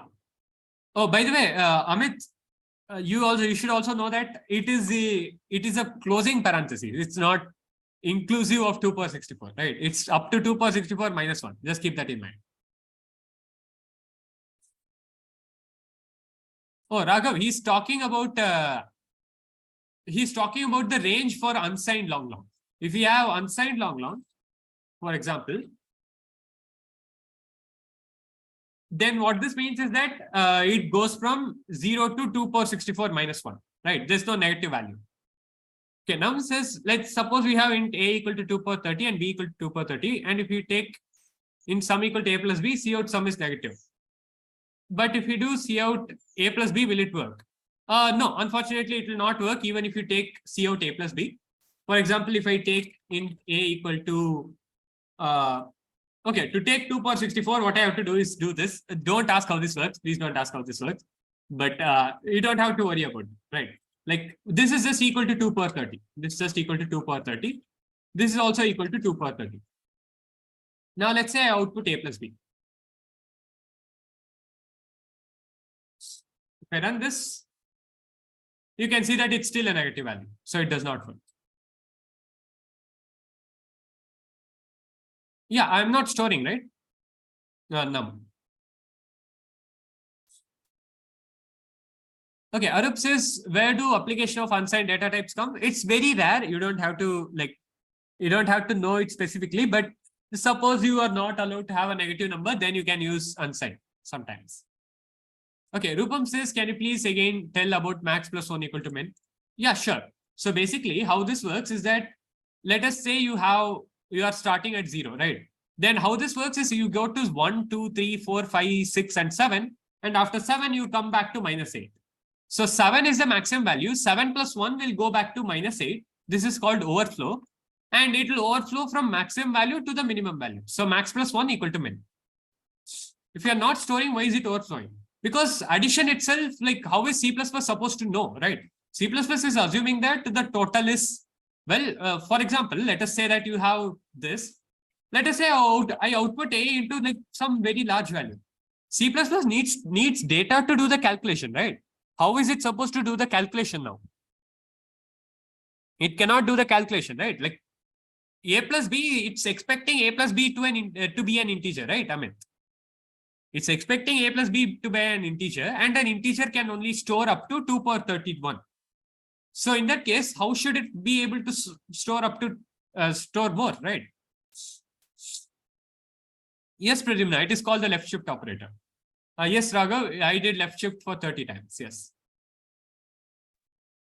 So basically that limit is for the entire number system of int, not just for any Exactly. It's for the entire number system of integer. It's not for a particular value. Like it's not for storing it, but rather just doing calculations entirely. Let's say you have an abacus. This is the best example I can come up with. Let's say you have an abacus and you can figure out like some number using the abacus, right? So let's say you are asked to add, like the abacus can store up to, let's say, 10 power 2. Then you are asking that I want to add up to, okay, let's say it's 10 power 3. Let's say you are asking, I want to add 9 into 10 power 2 plus 2 into 10 power 2, right? And you want to display this. So to display this, you are again going to use the same abacus, right? So that's not possible. Like it just is not possible, unfortunately. Yeah, got it. Yeah. What is 1 shifted by 30? That's 2 to the power of 30, Krishna. That's 2 power 30.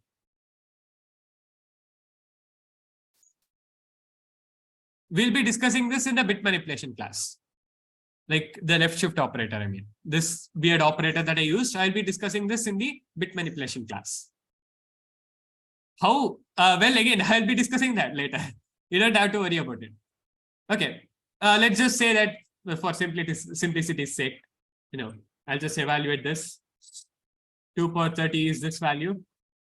And I'll just paste this here and I'll paste this here and that's it. So this is the same thing.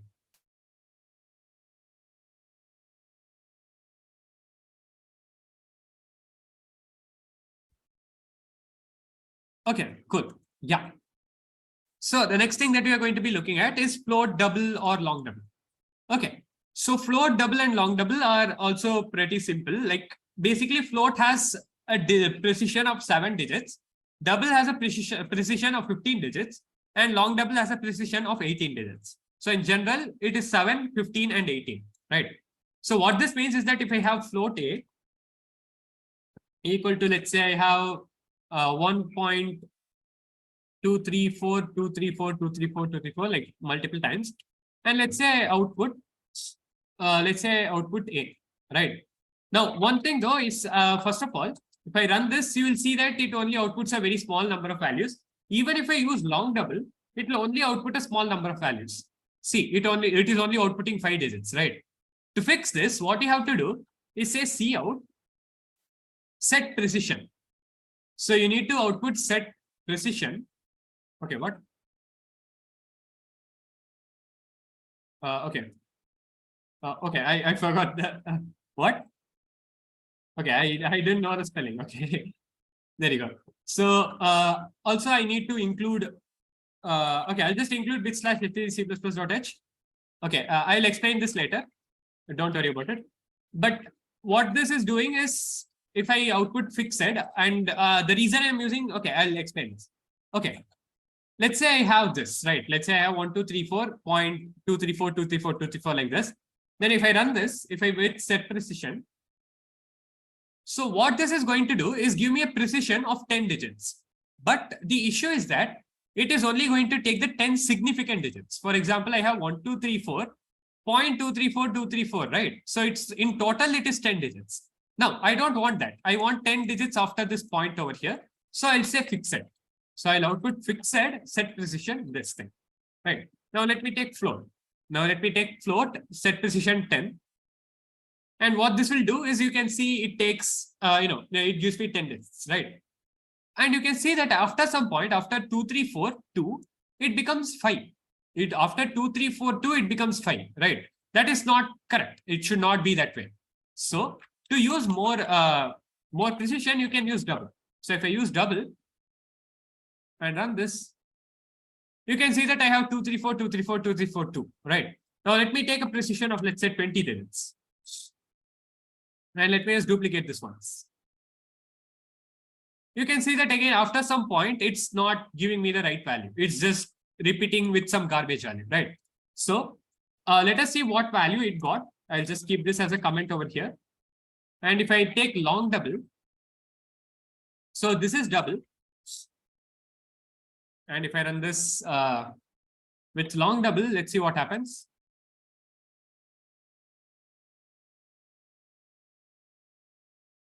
Okay. This is long double. And let's also take float.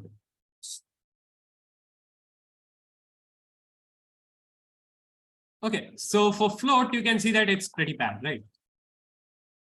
So this is float, and yeah, there you go. Now, yeah, okay. So first of all, you can see that float is pretty bad. You can see that it fails almost immediately. Double, on the other hand, stays for a very long time. And long double, in this case, you can see that it's actually equal to double, right? So that is because in a lot of different computers, it's very, it depends a lot on the compiler. So it depends a lot on the compiler. And in some compilers, generally, this is the rule. The rule is that it's 7 digits, float is 7 digits, double is 15 digits, and long double is 18 digits. But it is actually not guaranteed that it is 18 digits. What it means is that long double will be greater than or equal to, the precision will be greater than or equal to double. It does not guarantee that it is greater. It does not guarantee a particular number. It depends a lot on which compiler you are using, right?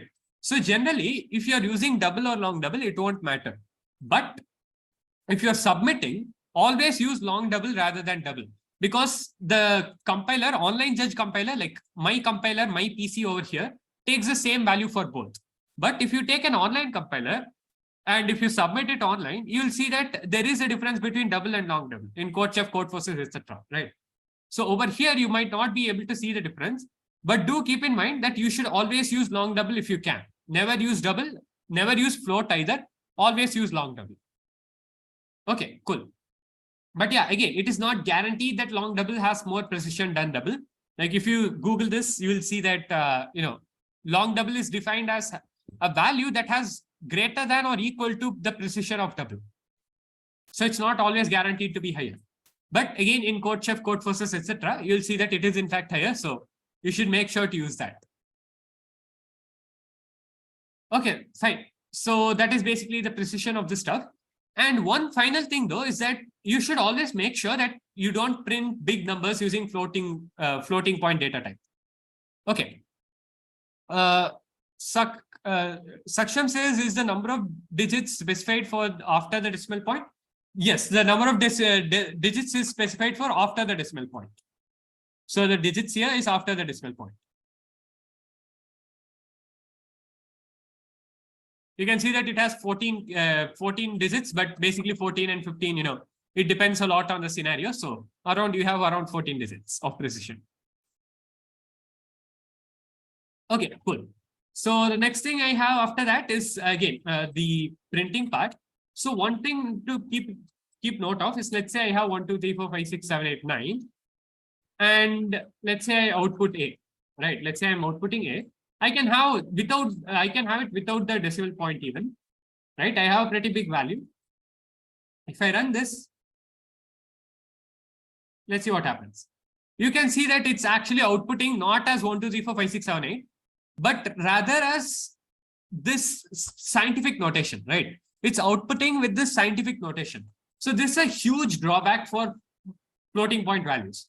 And the way you can fix them though is that by converting it to integer later. So always if you are outputting something, like you can see that it's also losing precision at some point, you can see that it's not correct, right? Again, if you use long double, it will be better. So if you use long double here, you'll see that it will, it will work better, but it will still give you if you output it normally, it will still give you E plus 0.8, right? Always keep in mind, this is possible with long double. Long double might do this, right? So if you are outputting a floating point value, always convert it to an integer, because this will give you wrong answer. This will not be an accepted answer. If you are outputting this somewhere, this will not be an accepted answer. Please always use long double, right? And convert it to an integer later. Okay, cool. Is everything so far clear? Any doubts?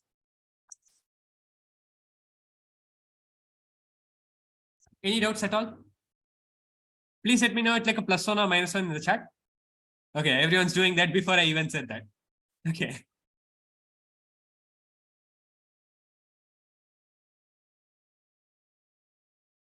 Please explain int A again. Can you repeat the, sorry, which part, Krishna? Sorry, int A.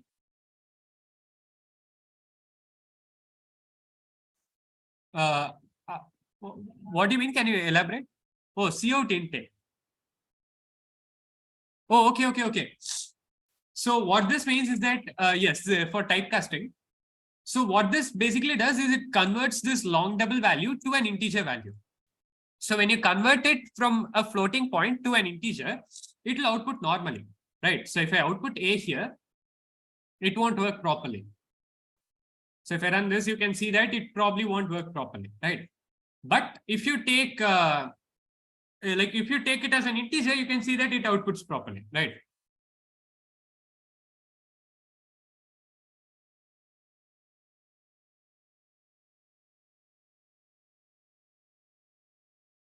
Okay, Num, I will not evaluate that code right now. You can send it to me in Discord though. I will take a look at it later.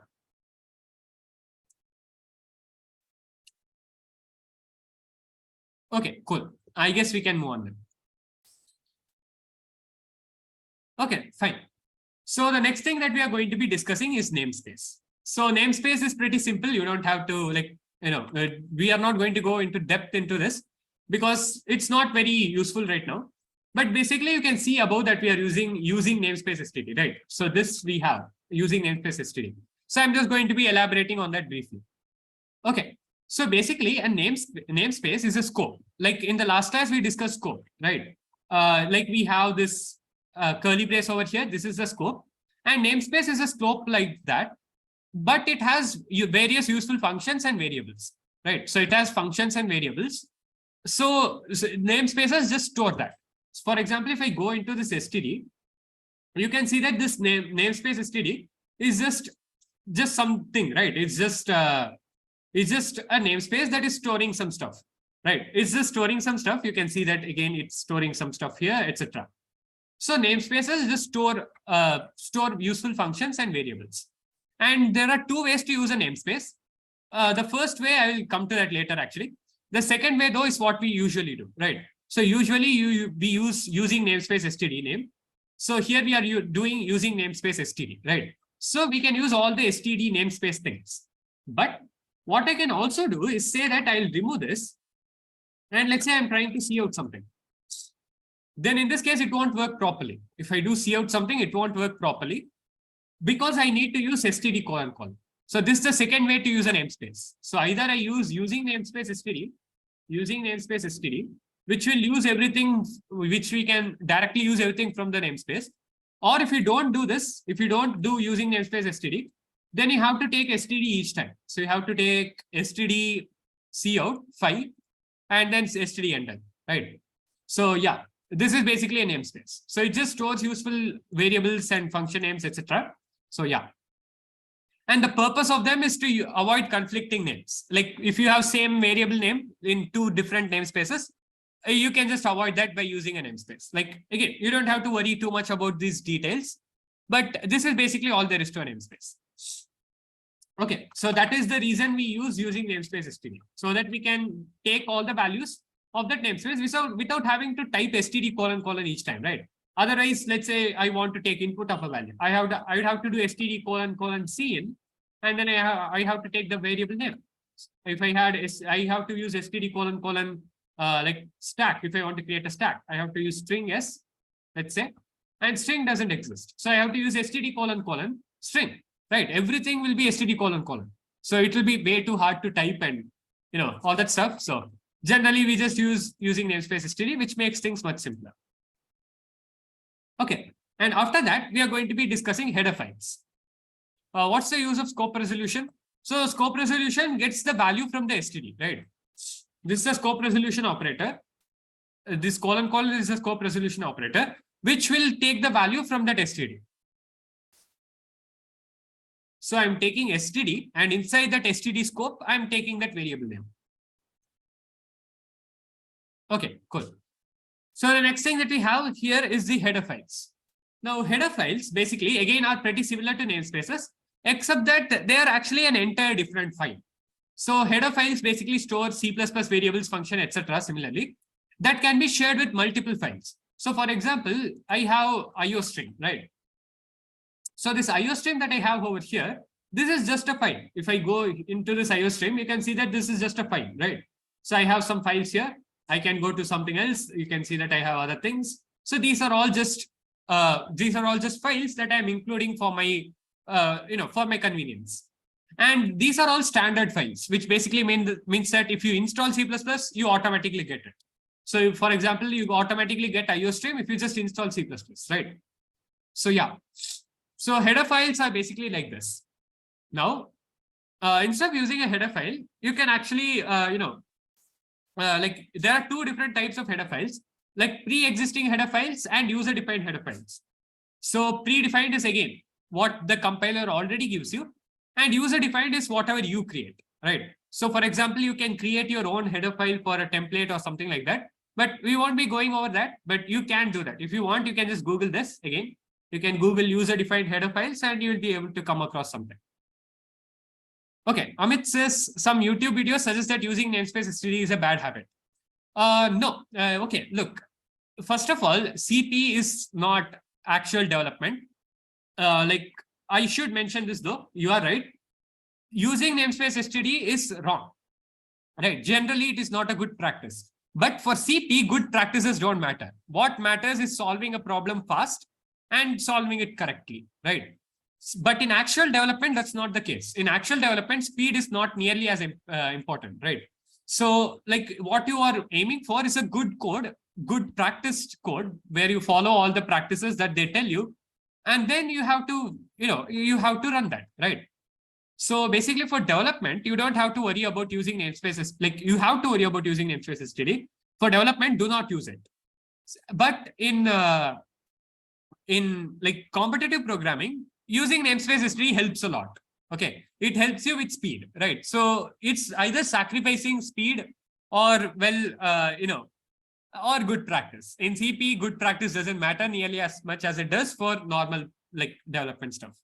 So using namespace std is totally fine if you are doing CP. Okay, Arup says, okay, bit/stdc doesn't work in Mac, so I omitted. How much challenge it is? Okay, I would first of all suggest looking for a solution. You can also ask in TLE, but it should not be very challenging. Like you can live without it if you want, but yeah. But why? So Krishna, the thing is, again, I did discuss this, right? Like namespaces are used to avoid conflicting names. For example, let us say that I have cout, right, in std. Now, if I do using namespace std, now I don't have to use like std : cout. But at the same time, let us say that there was another namespace using, and I do using namespace std2, right? There was some hypothetical namespace. And this hypothetical namespace also has the cout function.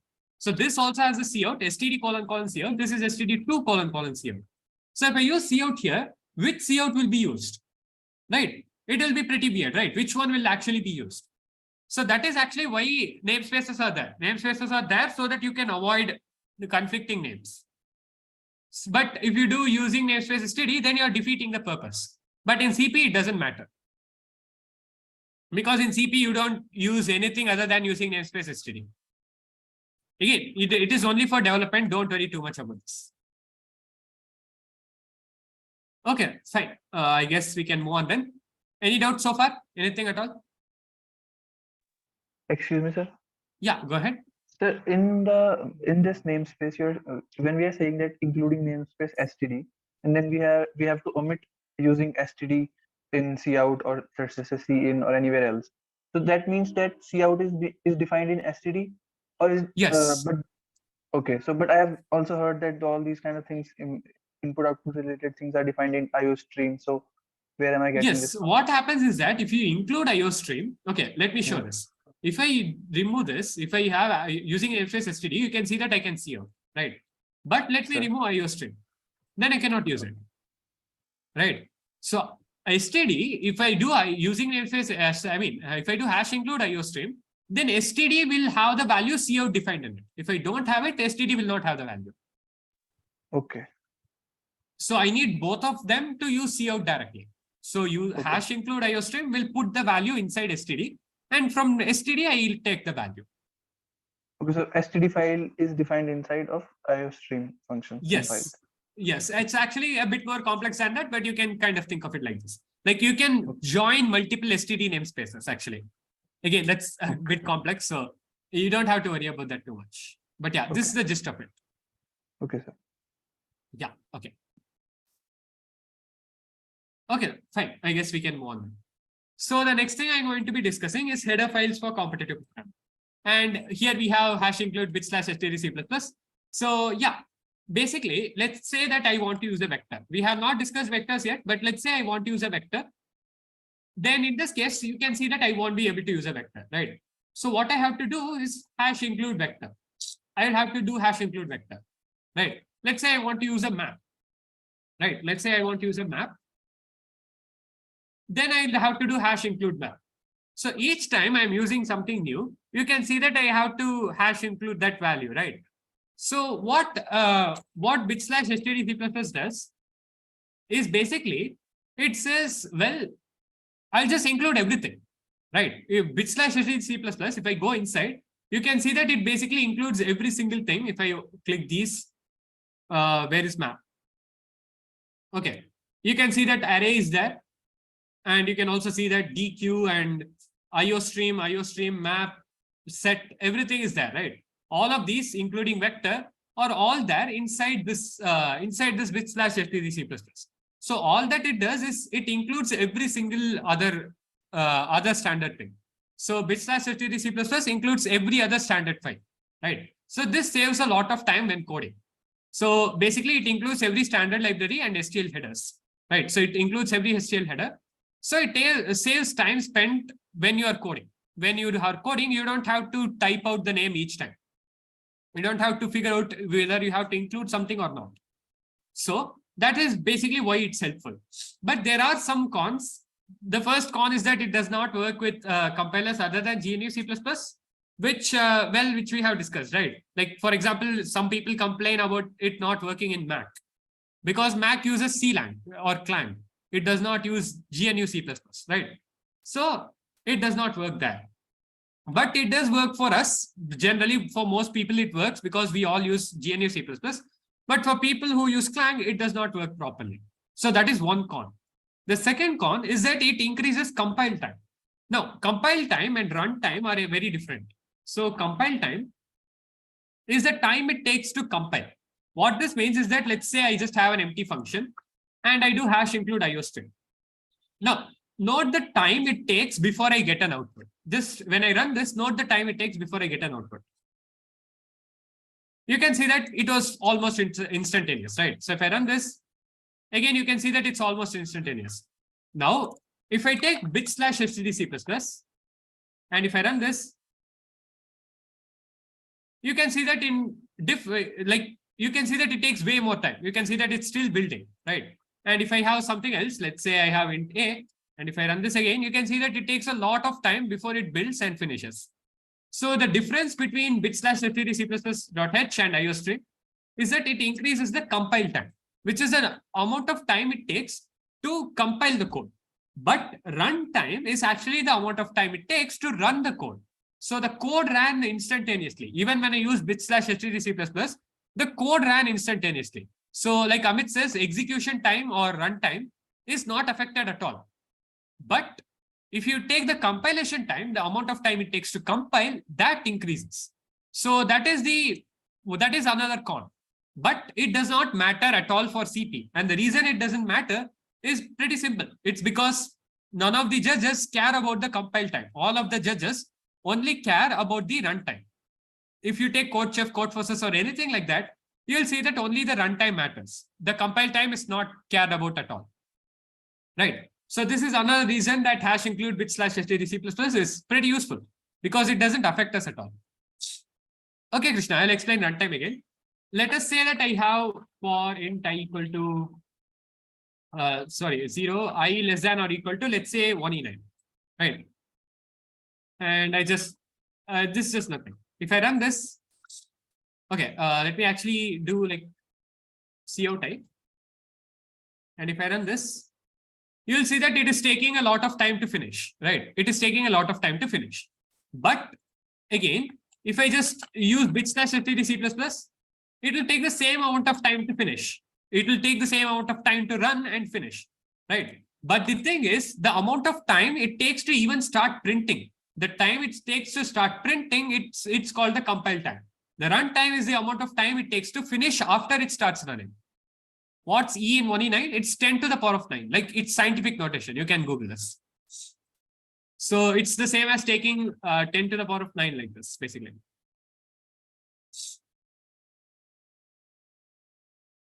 But yeah, if I run this, you can again see that, it takes a lot of time to run, but it also takes a lot of time to compile. But the compilation time doesn't matter. So as long as your code is fast, algorithmically fast, it will take the same amount of time as it does for anything else. So the compilation part is, again, if I have something like this, let's say I have a code, then the time it takes to get compiled is the compilation time, right? So this is the compilation time. And after that, it has to be run. And the amount of time it takes to run is the runtime. So the compilation time is different from the runtime. And yes, Amit, again, this is the reason that bit/stdc++.h is not preferred in development. In fact, it's highly not recommended. So do not use this when you're doing development, but when you're doing CP, it doesn't matter at all. Because compile time matters when you're doing development, right? Like, the amount of time it takes to compile something will be large. And if you take bit/stdc++.h, that will be even larger. So generally prefer not using that. Okay, cool. Yeah. That is basically header files. Okay. Is everything so far clear? Please let me know. It's like a +1 or -1 in the chat, and then we can move on.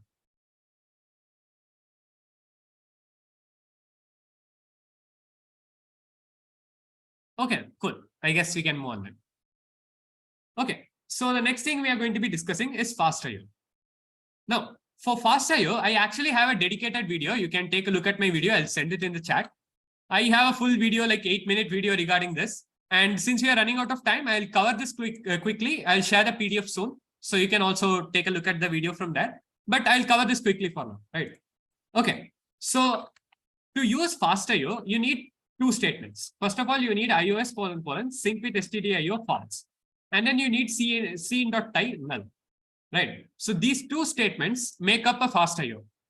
Now, what this does is it increases the speed of your execution.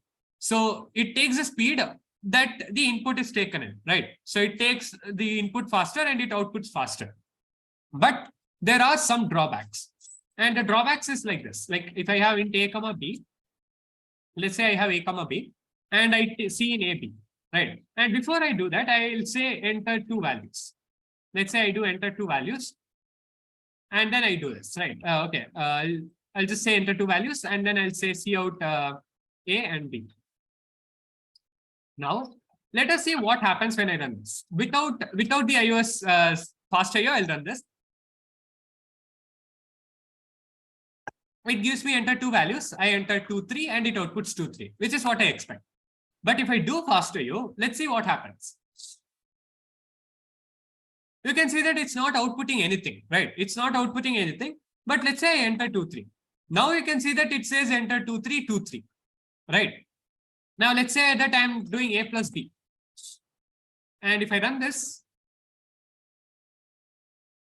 again, it doesn't ask me, like, it just directly tells me, like, enter a value. I enter 2, 3, and it says enter two values. Then let us say that I have int c as well, right? I have int c, c in c, and I output c times a times b, right? Something like this, something random. Then here I say enter third value. If I run this, let's see what happens. First, it's asking for two values, 2, 3. And then it says enter two values 5, right? And then let's say like I'm entering 5 and it says 30. And the reason is, if I'm using endl, it actually clears it. Okay, let me use \n and explain, and then I'll explain what endl means. Okay, so if I'm running this with \n, let's see what happens first. If I use 2, 3, it is asking for third value. Let's say I enter 5, and then it is outputting enter two values 5, enter third 30. Right? It's taking input first before it outputs. But after the program ends, it outputs everything at the same time, right? But if I use endl, here, what happens is that, well, basically whatever has been printed so far that has not been actually printed will get printed. What I mean is, if I am running this with endl, over here for a plus b, if I'm using endl, let's say I give it 2, 3 again, you can see that after the endl comes, after I'm outputting 5, it immediately prints enter 2 values as well. But if I was using \n, if I run this by using \n, you can see that it's not saying enter 2 values 5, right? It's saying give me the third value. Let's say I give the third value as 10, and then it is outputting everything. So if I use endl, it prints whatever should be printed so far. So whatever should be printed so far gets printed, and then it continues, right? But \n, well, \n on the other hand does not clear whatever has been printed so far, but it rather just continues directly. So it just continues directly. It does not, it does not like clear whatever has been printed so far. That's the only difference. And using \n is actually faster. So because every time, it is called the buffer, by the way. So whatever has to be printed is called the buffer. And endl forces the buffer to flush, which means that I am printing whatever has been, whatever is supposed to have been printed, right? Can you please repeat the difference? I'll do that, okay? So if I use endl over here and I run this, what is buffer? Again, it is explained in the video. I'll not go through it. We are already way over the limit of the class time. So you can take a look at the video. Okay. So if I give 2, 3, you can see that when I use endl, it is saying enter 2 values 5. Because I have outputted enter 2 values, I have outputted 5. And when I use endl over here, it clears whatever has to be printed, right? But if I say \n over here, and if I run this, you can see that I have 2, 3, and it's not printing anything, right? It's not printing anything here. It's waiting for me to enter the third value because \n does not print whatever has to be printed.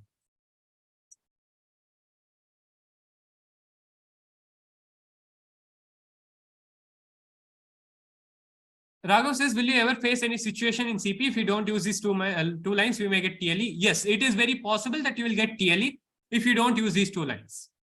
Like I have had multiple situations like that. So always use FastIO. It's way better than not using FastIO. Like it can make your code up to 2 times faster sometimes. Depending on how many inputs you take, it will make your code much, much faster. So always use FastIO if you can. Okay. Again, if anyone has any doubts, I have, again, a very extensive video, in fact, covering all of these things. So do take a look at the video. What is the meaning of iOS sync with STDIO? So, well, STDIO is standard input output, and you can see that the sync here, the sync between the input and output is removed, right? So the sync between the input and output is removed. And similarly, that's also true for CIN. The sync between CIN and Cout is also removed. Krishna. So does it make sense?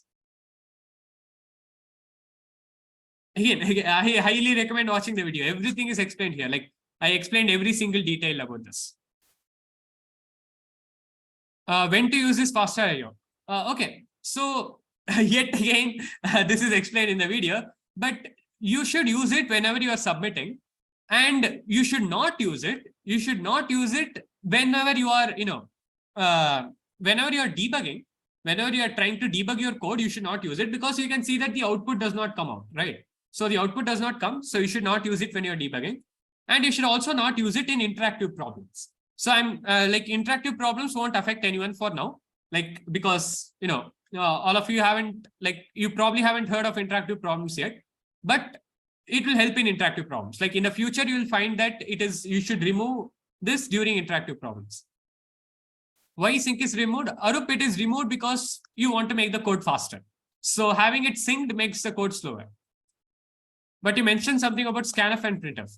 Yes, what it does is it also removes the sync between scanf and printf. Cout and printf, not scanf and printf. So if I output 1 here, then I do printf 2. If I do printf 2, then I output 3. Then I do printf 4, right? So what happens is that the order is again messed up. So if I run this, you'll see that, okay, one second. I'm using endl. If I use \n, if I use endl, then everything will work fine, but it will again be slower. So never use endl, by the way. Like I will explain that in my template as well. So yeah, you can see that I get 2413, which is wrong, right? So 2, 4 on 3 doesn't work. Like the order is messed up. So it removes the sync between printf and cout as well. Okay, Amit says, can you have, when you have multiple inputs and outputs? Sorry, I didn't get you, Amit. This means printf is faster. Yes, Krishna, printf is faster, but it's much more primitive. It's much more primitive than cout and cin and cout. And what is scanf? It's the replacement of cin. It's the replacement for cin.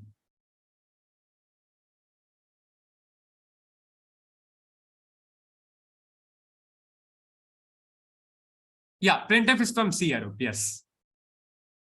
It's very hard to use. Like compare it to cout, it's much harder to use.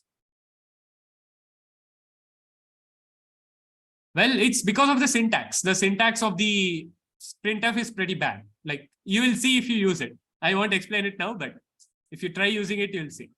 Why is the order messed up? Because I removed the sync. I removed the sync between cout and printf to make my code faster. That's why it's not. That's why the order is messed up, Nitika. Which one should we use, printf or cout? Always use cout. In CP, every time you have to use faster. Not every time. There are exceptions. Again, when you are debugging or in interactive problems, you should not use it. But yet again, everything is explained in very much explain a lot of detail in the video. You can go through that. I'll share the link in the Discord channel as well. Krishna says, if you use the iOS : statement with sync true, then it will affect the fast IO to become slow IO. Okay, it will actually not change anything. But that is true. Like if you use true and if you use 1 here, instead of null, if you use true, I guess. Okay, actually, if you don't give it anything okay. If you don't give it anything, then it will actually be the same as normal IO. So if you make this true and if you give nothing, it will not change anything at all. But if you give null and false, then it will be, fast IO. So Arup says also it means C++ is backwards compatible with C. Yes, basically it's backwards compatible with C.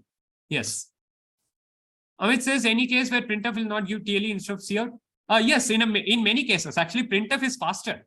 Printf is faster than cout unless you use fast IO. If you don't use fast IO, printf is faster.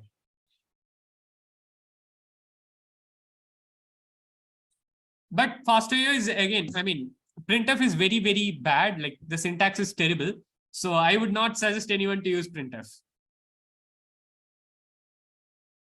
Okay, fine. I guess, is everything so far clear? Please let me know again with +1 or -1 in the chat. Okay, nice. Again, if you have any doubts regarding fast IO, first watch this video. And if you have any doubts, you can ping me on Discord later. Okay. But again, since we are running out of time, I'll be moving on. Okay, so yeah. So next thing I have here is header file for competitive programming. Okay, wait, what? Okay, I just did that. Never mind. Okay, and the next thing I have is my template. Okay, so the template that I have here, this is my template that I generally use. So this is the template that I have. I'll explain how this works. First of all, I have #include bit/std C++ and using namespace std. So I have those two things. Then I have #define endl as \n. So what happened was that I got very, very used to doing cout 1, 2, 3 endl, right? I did endl like this. I never did \n, right? So I always did endl. So, well, if I do endl, it's going to be slow, right? So what I did instead is just said #define endl as \n, so that I never have to worry about \n or endl again, right? Whenever I type endl, it will automatically replace it to \n. Okay, so after that, I have #define int long.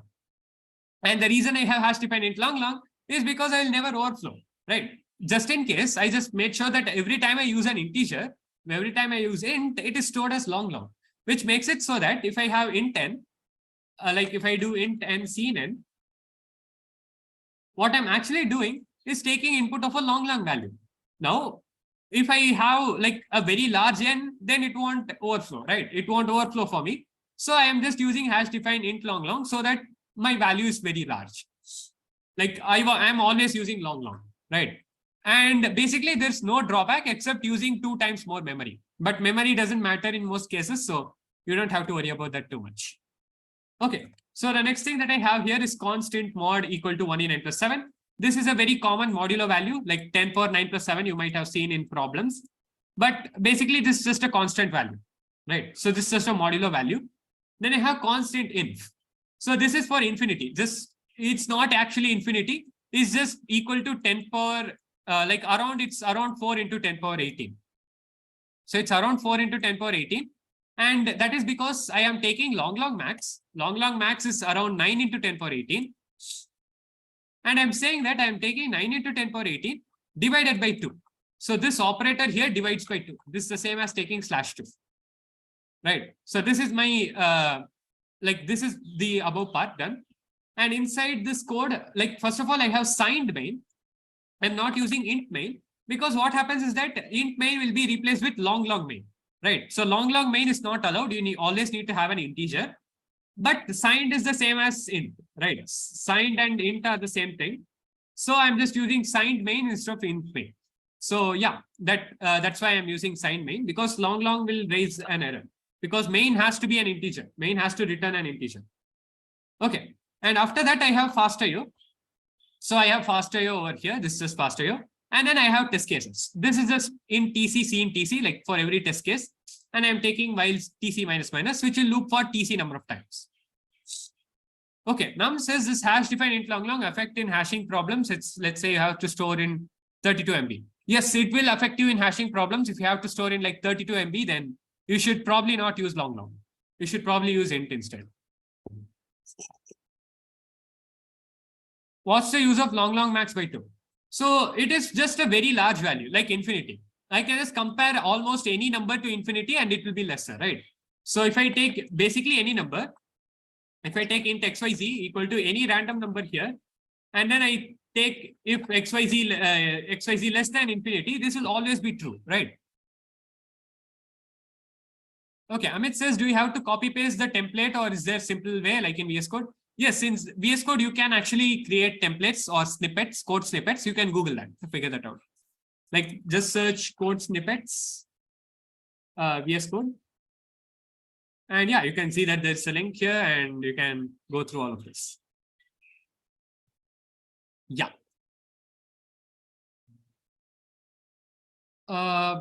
Okay. Okay, Raghav says, why by 2 and not directly long max? Okay, that's a good question, Raghav. And the reason I did that is because just in case, sometimes if I have to take infinity plus infinity, let's say I have two values int a comma b, then both of these are equal to infinity.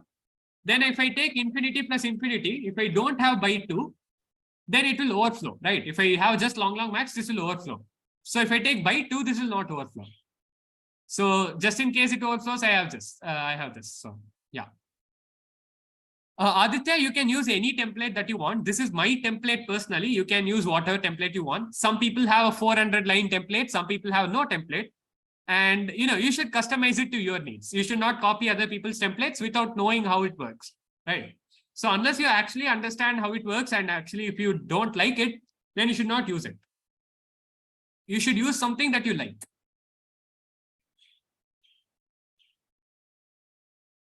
What is the purpose of this template? So Mritika, the purpose of this template is just so that, I can save time during a contest. So what I can do is, let's say I want to start, I have a problem with test cases and I want to start coding immediately. All I have to do is Control A, backspace, basic, just type basic, press enter, and see, all of this has been typed out, right? And I just start typing int n, c in n, or whatever I want.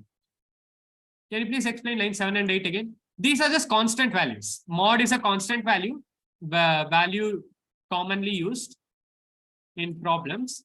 This is a substitute for infinity. That's it.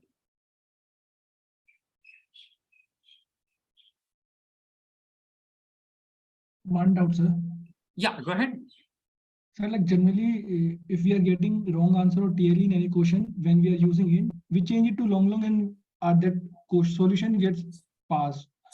So can it be happen like reverse of it? If we are using long int and then at that time we are getting wrong answer or TLE, and in place of long we use int, then only our solution will be like passing. No, that will be almost like 99.9% of the time it won't happen, but it might happen if you are using a very old judge, for example, let's say you're using a 10-year-old judge or something like that, then in that case, actually what will happen is that long is a bit slower than int in those cases, right? So in that case, if your solution takes 1.9 seconds out of 2 seconds, and then you use long, like if you're using long, let's say 8 TLEs, if you're using int, it might reduce down to 1.9 seconds, right? So it won't be a big difference, but it might be enough in old judge, like in old judges, it might be enough to push you over the TLE. So yeah, generally it doesn't happen though. Don't worry about it. Like if you are using CodeChef, Codeforces, etc., it will never happen. Okay, Zakir says, what are you going to learn in the next class? So in the next class, we are going to be discussing time complexity and stuff like that.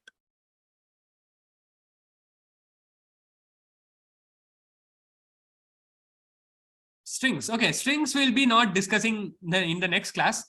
Time complexity is way more important than strings for now. So yeah, we are not going to be discussing that next class. Sorry, Krishna. Okay, Raghav says, will we get practice questions today? You will get the practice questions for tomorrow at like 9 PM or something like that. Saturday we'll have class. I'm not sure, Krishna. It depends. Like I will let you know though. I'll let you know like a few days before. Okay, Amit says, but template is for people who have every second of 2 hours contest valuable. I can manage it. Yeah. Amit, you don't. It's fine. That happens. Sometimes it happens, but you know, it does make the process simpler. It does reduce the annoyance. So stuff like that. So it's fine. You can have it. It doesn't matter. Pradyumna, I'll try because like I don't have much time recently. I am actually, you know, I have to write boards in 2 days, like 3 days, in fact. So yeah, I don't have much time. So I will try taking classes, but I won't guarantee anything. Okay, Krishna says, what is your typing speed? It's above 100.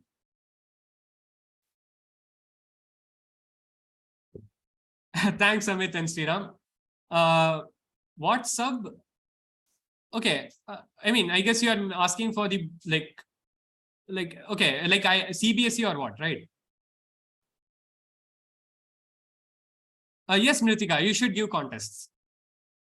Oh, subject. Okay. Well, the next thing that I have on 19th is chemistry. And after that, I have physics. Your Codeforces rating? Okay, my max rating is 60, like 1740. I have not participated in a long time. My current rating is 1654.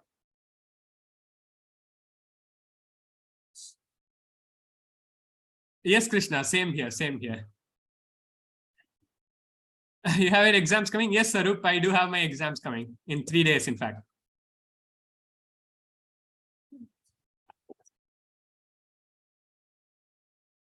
Thanks, Sarup. Okay, Raghav says, from where you learned all this? You mean C++ and stuff, right? So I just learned everything entirely online, honestly. Like, you know, I just, so I started with C++. And I just, you know, randomly learn C++ from random resources, honestly. There's no particular resource that I followed. Yeah, thanks, Nitika. Okay. Yeah. Sarthak, I am a school student. Nitika, I started coding 5 years ago. Around 5 years ago. Give contests on NetCoder or Codeforces or both? Pradyumna, I suggest both. Okay, Raghav says, any book or channel that you followed? I did follow one channel called Abdul Bari. This is one channel that I did follow. So, okay, not this one, this one. Okay, this channel I followed. It's very, very good. You can take a look at this. Is JEE on the cards? No, Arup, I did not write JEE.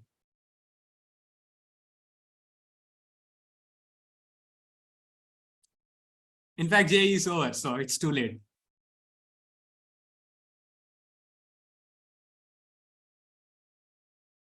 Yeah. You followed this channel for specifically what? So Krishna, I followed this for like algorithms and learning algorithms and stuff like that. Krishna asks which college are you planning? Like, I have multiple college options right now via Olympiads. First of all, I got direct admission in CMI, and via a direct interview, I can get into IIIT Hyderabad, and also I have applied for IIT Gandhinagar. So these three things, like these three colleges, like something is good, like anything is good in these three. But I am aiming for IIT Gandhinagar, honestly. Yes, Mritika, I will pursue a degree in CS. Yes, obviously. Thank you, Zakir. Okay.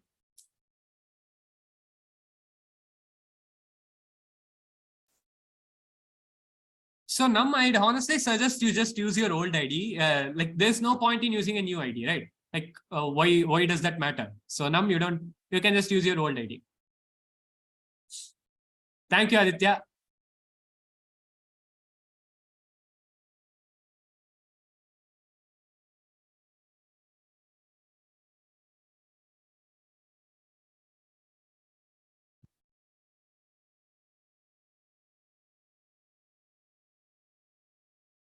How you'll get admission in IIT if you haven't given mains? So Raghav, via Olympiads, I can apply to IITs. So actually, I am a silver medalist in INOI. So it's an Olympiad again. I'm a silver medalist, a rank above 15. So via that, I can actually apply for IIT Gandhinagar, IIIT Hyderabad, etc. So I'll actually show you this. One second. Yeah, so this is basically the Olympiad here. You can see that over here, my name is listed. So you can see I'm over here. So will they take some private interview, I think, PI? No, they will not take anything actually. Thank you very much, Nam.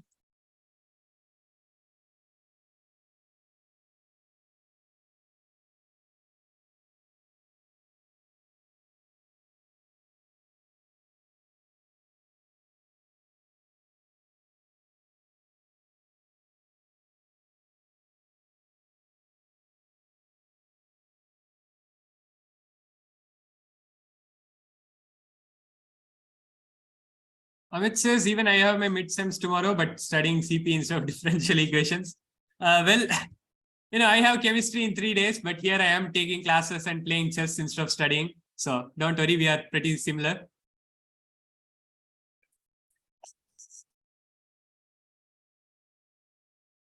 No problem, Siddham, no problem.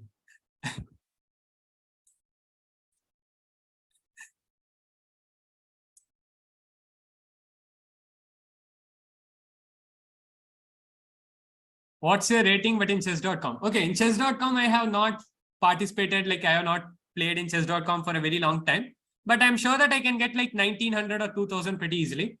In Leeches, I have 2200 rating, and I am actually FIDE rated. I am FIDE rated with 1220 rating. As a beginner, how much problems should I solve daily? How much did you solve in the beginning? So Nam, just solve problems like, you know, until you're satisfied, right? So until you're satisfied, just keep solving. If you just learn something, that's enough. Just be consistent.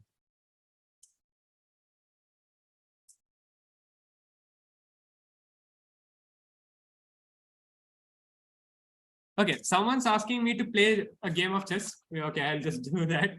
I'll just play one bullet game, I guess. Okay, you know what? I'll play a bullet game. I'll send the link. Whoever can join first, well, congrats to you. Oh, recording is on. Okay, I'll just stop recording. Yes. Okay.